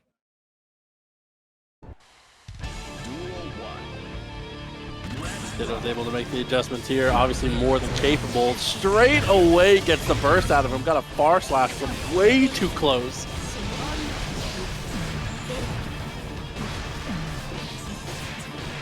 Gives him trying to find Jack in these rough spots, catches Jack mashing.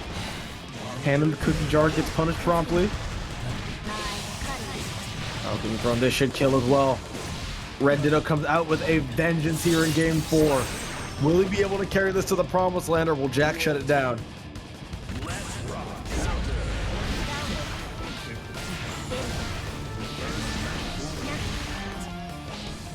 Ditto making a great case so far here. Complete open up, momentum building in a massive way. I love the double jump though.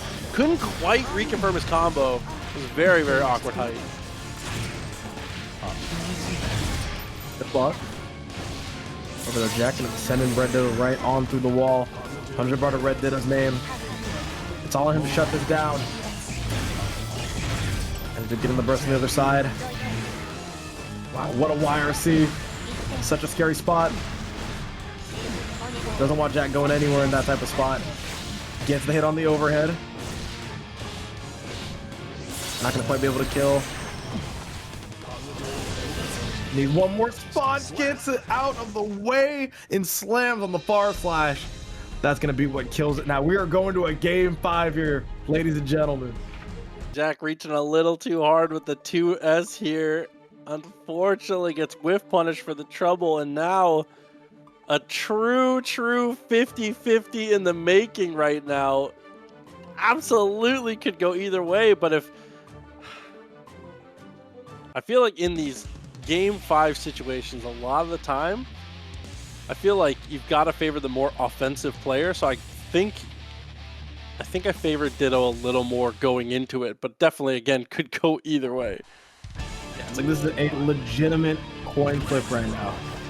You don't know who's gonna get it started, but as you said, yeah, you know, the player with the higher variance tends to end up taking these ones down.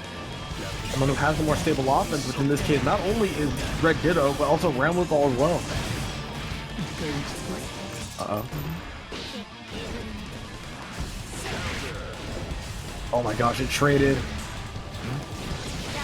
Oh, Jack trying to go for the hard read there in this game 5 scenario. What a blunder, and now RedDitto's gonna have a huge advantage. That's up the close side YRC. Trying to go for the hop over, but just dashed underneath it? What in the world, that 5K? Killing the windshield wipers on RedDitto's side. Uh-oh, this is not the spot you want to be in if you're Jack. No bullets at all. You have to find a way to get there in time. And does. Again, Jack has to try to find something and doesn't find anything at all. Yeah, RedDitto really lost that point. had to hit like a wild assault or something in a block swing there to be able to get a bullet. It's just too difficult, too many resources required to stay relevant. Try to find something there, gets slammed right back on down to the ground with the JH. Jack with the 5K once again has been such a clutch weapon. And now RedDitto is sitting here in a very great position to try to take down this whole set. Gets the hit he needs, has the meter to do it, and the Monobono is going to seal the deal in this game 5. RedDitto takes it down and is going to enter Grands on the winner's side. I'll find a way. Yeah, I'll weasel my brother in to any conversation necessary, bro. Braun for all. Bro, the Braun for all on TikTok has been killing me, bro. Yeah. All right. Red and SYMPHUUKAI into the next one here. SYMPHUUKAI straight away with a very nicely placed 6P. He's able to answer pretty easily. Yep. Got the jab coming out here. Oh, gets caught on the backdash. Traditionally, SYMPHUUKAI very good at this matchup. There we go. Trying to keep Red at bay right now. Tries to go for the far slash with a hard read and ends up getting punished hard. And that is absolutely the end of the round from there. Straight away, tries to go for the jump though. 5K, able to answer. And once again with the crow.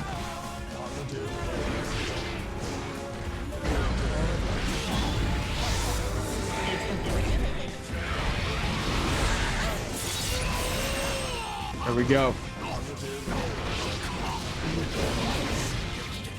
And the 6H coming out as well. There we go. Perfect on the board for SYMPHUUKAI, trying to take some of his back.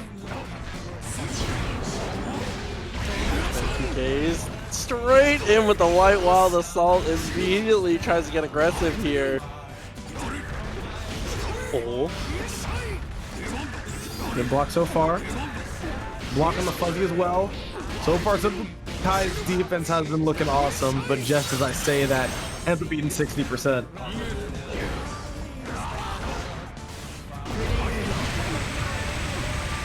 Oh no, and all of your meter gets spammed immediately by the Skyfish, but again, great job here with the Arbiter sign, but white wild assault right at the tip, bro. My goodness. What do you mean that trade did 60% into the white wild assault route, yo, Goldlewis? Whoa, everybody's getting to bet on this one? No way. We got to see a game. They spotted y'all a game? This is crazy. Nope.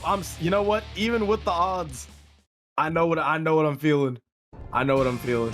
Duel 1. Let's rock. That's crazy. Even with the odds. I believe in my GOAT. This is NorCal's very own. Oh, 5K. Oh, the burst. That will connect. Wait, and we still get the stay-in though.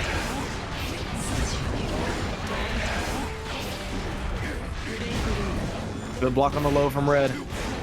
Gets the 2S. Tries to punish on that 2S. Not going to be going quick enough. Oh, that's for sure dead. Don't even got to think about it. Now 3 straight rounds for RedIAmNot.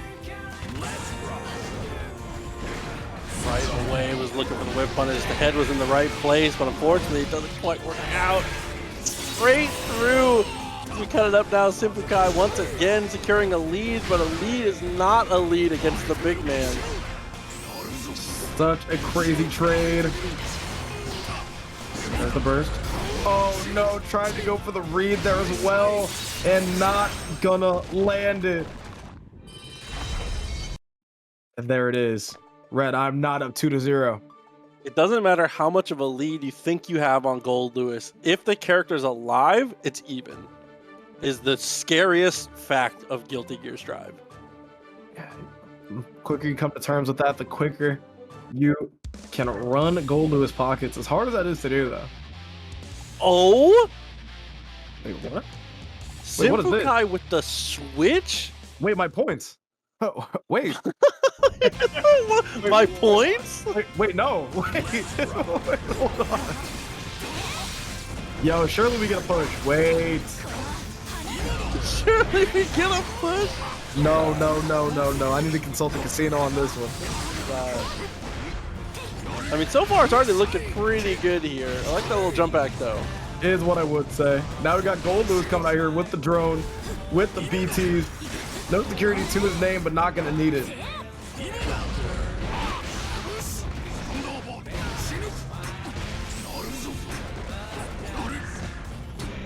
Ooh, blocks the double overhead, deals with it very well, but unfortunately SYMPHUUKAI still just gets destroyed by the coffin. Behemoths everywhere.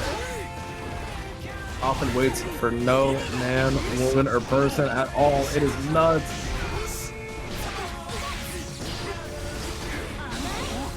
There we go. And remain plus there. RedIAmNot trying to go for a very aggressive option against it though. Okay, isn't gonna do much. Oh no, this could look real bad.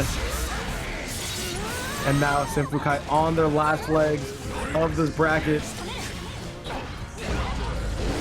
Uh-oh, that 2H was gonna be the start of something. So far it's looking like that's about all she wrote. Wait, the whiff punish? Finding a lot of really good whip punishes actually. Oh my gosh. SYMPHUUKAI still in this one. Goes to the super PRC. That's fun to block it out and doesn't. It's over. RedIAmNot with a clean sweep. Still got to run through this losers finals, which is guaranteed to be a banger. Got Jack versus RedIAmNot. And that's gonna be that that Nagoriyuki coming out one more time to see if it can be the difference maker.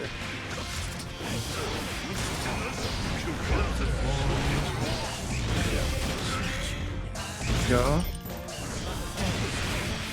Yeah, it's like now RedIAmNot, to those who are uninitiated, the RedIAmNot into the Nago for this particular matchup is something that has been in the pipeline for a minute.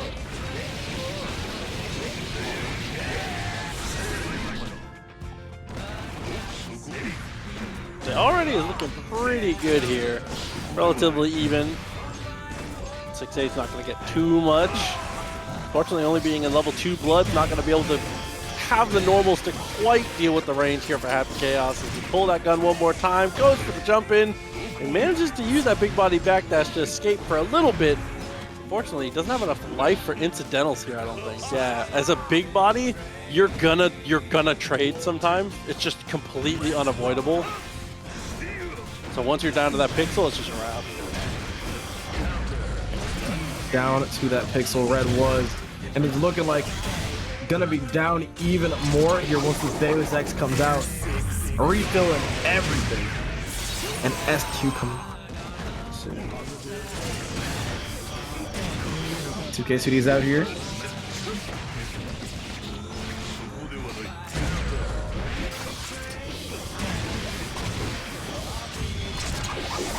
Deus Ex once again gonna be pushing them through the wall again, I believe, and there it is.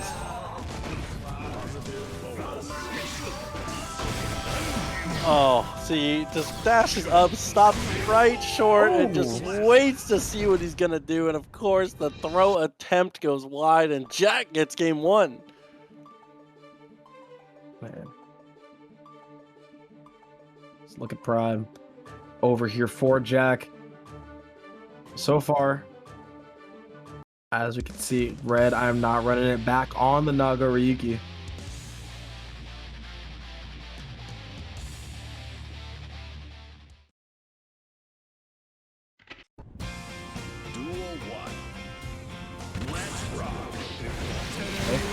Whiff punish there with the 2K.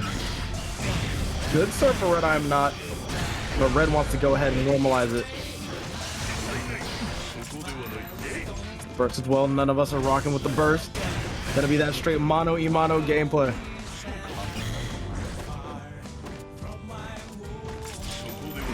Now just has to kind of try and walk things down. Obviously can't Fukio too much with the current situation of the blood right now.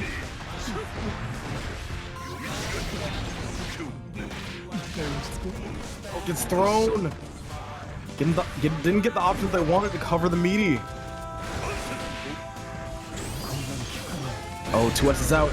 Trying to avoid this reticle and done successfully. What a sequence from Red with the movement.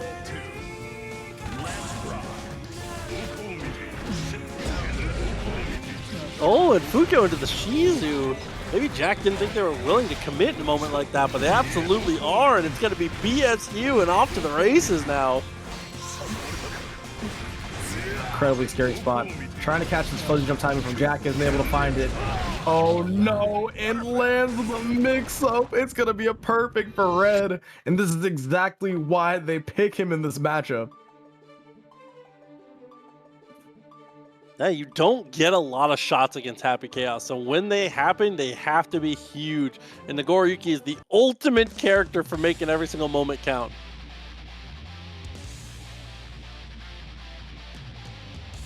We're running it back here. 1-1 already. And yeah, someone in the chat already mentioning that Jack kind of having a Nago problem, regardless of how much he plays against that matchup. Kind of shows what, you know, the character differences between each of Naga and Happy Chaos. So far, really like a player did. Can I tell you my theory? I think he just has a problem against command throws. Because there was a stint where he was losing to Potemkins too, and having really close sets with like all the Potemkins. I do remember that. I think that, I mean, when strike throw is really strong against a player who has the same defensive profile as Jack, then it really puts on a world of hurt. So one of the things you're going to be noticing a lot, right? You'll see that a lot of close slashes are going to land for Red. And not only just counter hit, but they're going to land what seems like normally. And that's because Jack likes to do a lot of fuzzy throw, a lot of fuzzy jump, a lot of fuzzy backdash. And when you have a lot of these options that have these late windows, you're going to be landing a lot of strike and enforcing the strike throw game to the max. Speaking of which, the air throw this time, a quick anti-air. That was one of the fastest games we've had tonight. It is 2-1 in favor of Red now. RedIAmNot saying, you know what? A person who has this type of defense is going to fare very well against Goldlewis and has in the past. Let me try to exploit that weakness a little bit more, and as you can see, has been putting in work.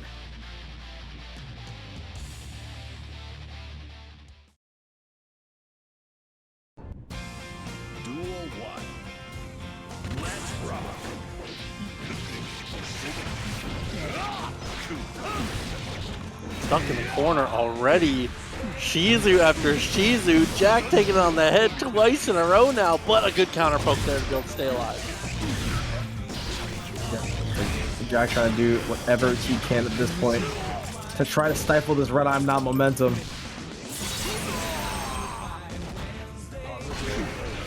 Alright, here goes the clone forward, and there it is with the hit on the close slash once again. Jack paying no mind, wants to secure this round no matter what, and decides to trade his burst for it. Duel 2. Let's rock.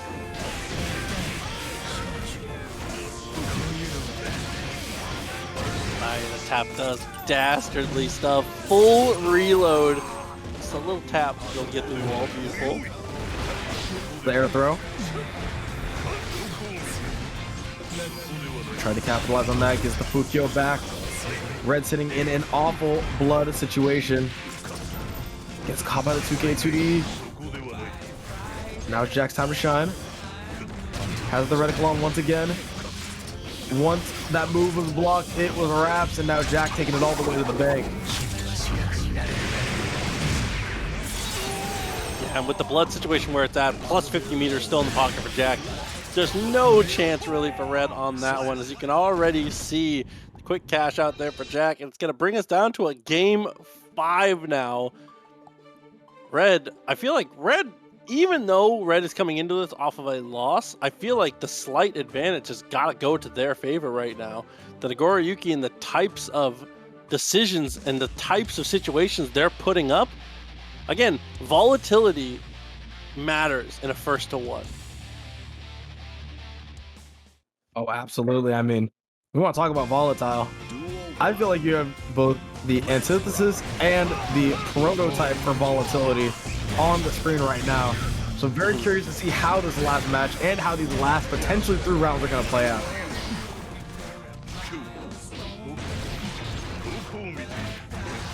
I'll go for the command grab. This is exactly what you're talking about in terms of the volatility. This is going to be dead.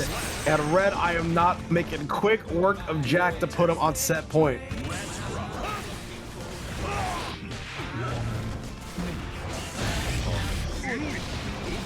Throw. Oh no, Jack respecting that strike so much. It lands the 2 West, finally finds some life. So reversal timing, the super comes out, RedIAmNot, it's not quite at the wall, but honestly it's still fine. Fukio forward and tries to keep the aggression up. First. Oh my, fixes the conversion there with the 5H. That tap does so good.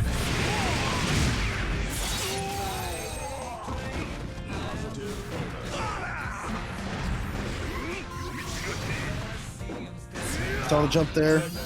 Wasn't quite able to get the move out in time, but we are going to get that 2S out in time for the Ryokusun raid and for this RedIAmNot victory. You got to be facing RedDitto in the losers finals. It's Red versus Red to close out the night. It could be a good bet for some of y'all. Listen, I know I'm up like 60K. I'm good. I'm tapping out. That's all I need for today. I respect that. I made it out. I'm good. I'm good.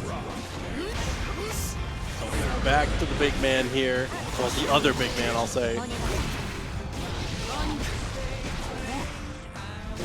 But we've seen the problems with this matchup before, even earlier tonight. As you can see already, RedDitto with a great answer there to air, crucial.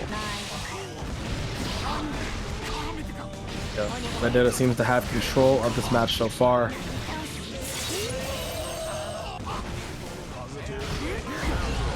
Gotta get the 6-8-4 and cover it, but RedDitto covering the coverage. Looking like State Farm out here. Gotta see it that the set point is out.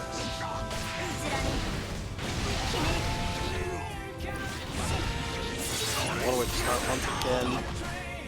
RedDitto feels like always playing from ahead.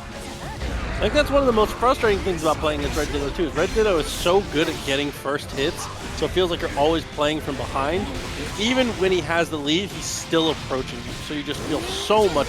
There's an immense amount of pressure in being behind and still getting rushed down. Oh my gosh, it gets the conversion, the spike getting hit, but ends up missing it. Says ball doesn't lie, and neither does sword. This should be more than enough to kill.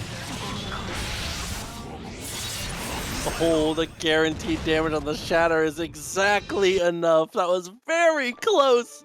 But RedDitto does manage to secure game 1. There it is. Game number 1, only 2 games away from securing this TNSW. Just the momentum that you want going into EVO week.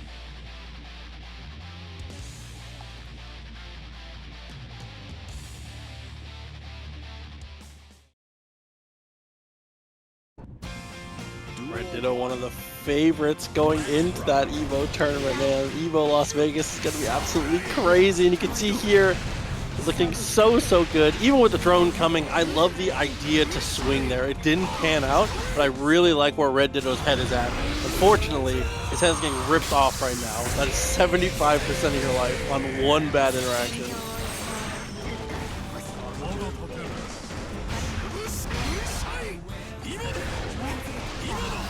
Yeah, here we go. Goes for the 648 in the air and it lands. RedIAmNot finally getting on the board.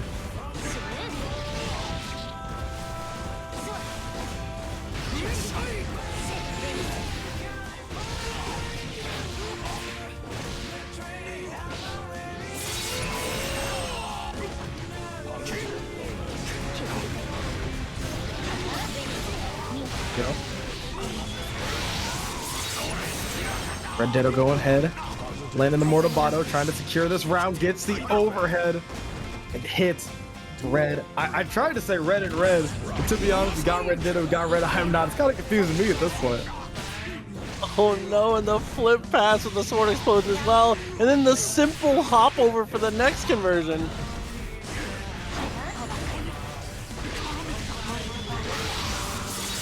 There we go.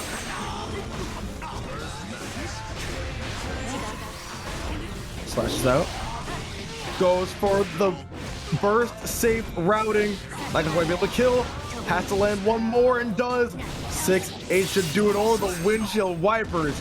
And now, as you can see, RedDitto only needs 2 more rounds in order to close out this tournament.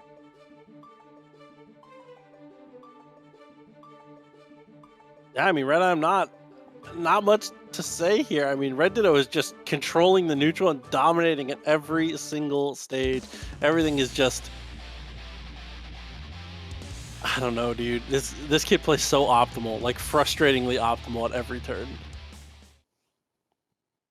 Yeah, it's like, I mean, it's so funny the way that RedDitto even develops, because like, I don't think I've ever seen him make tech. I think he's literally just better at pressing buttons than everyone else. It's so annoying.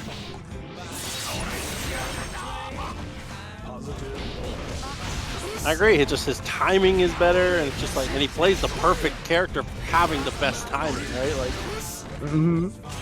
yeah, like, wow, if you want to be good at pressing buttons and you want to start winning, you pick Ramlethal, and that's what he's done, and that is what he's doing, is winning.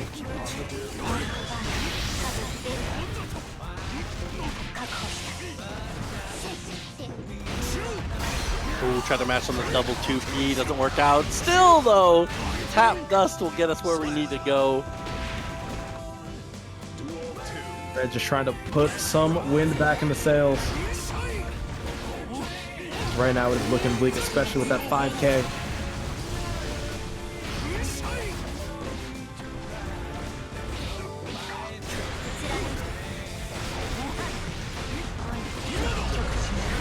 Boy, jump timing was definitely clean. Instant overhead, easily dealt with there, and mashes on the tap dust.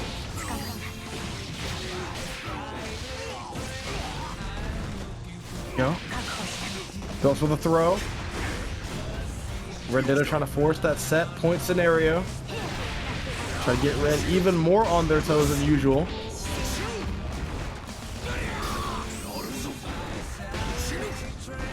Good block so far.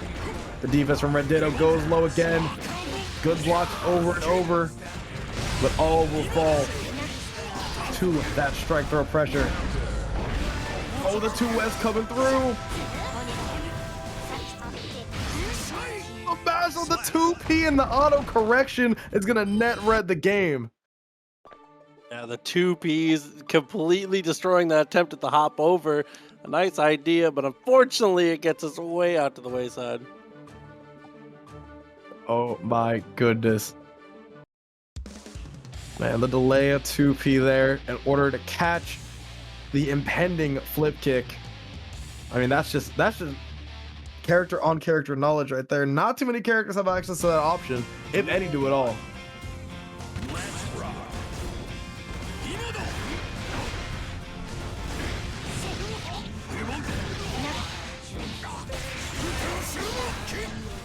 Yeah. Right, going for the burst, kind of trying to put some of this early burst strategy into ideation.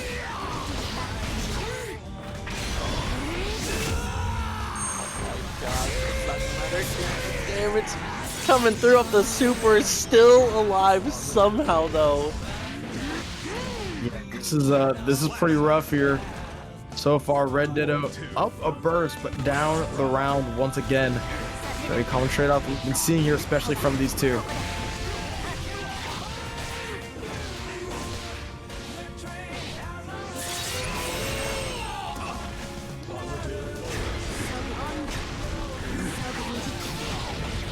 There we go. 6P was the exact right idea, but unfortunately just a little earlier than it needed to be.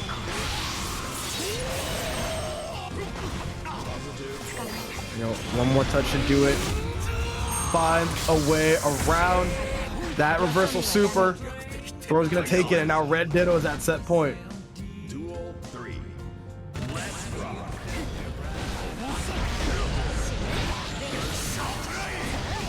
Wow, what a block! Gets the connection from max distance here. Should be able to get the break, and now it's 2 touches for RedDitto. The system burst is gone, but the universal backdash back throw burst is still on the table. Gotta be careful. Trying to go for the tap, does nothing there though. Gets the flip kick, and with this combo, that should be it. The unemployed summer got a little bit sweeter as RedDitto will be taking home the TNS 170 championship and is going to be taking on the lion's share of that match arena pot.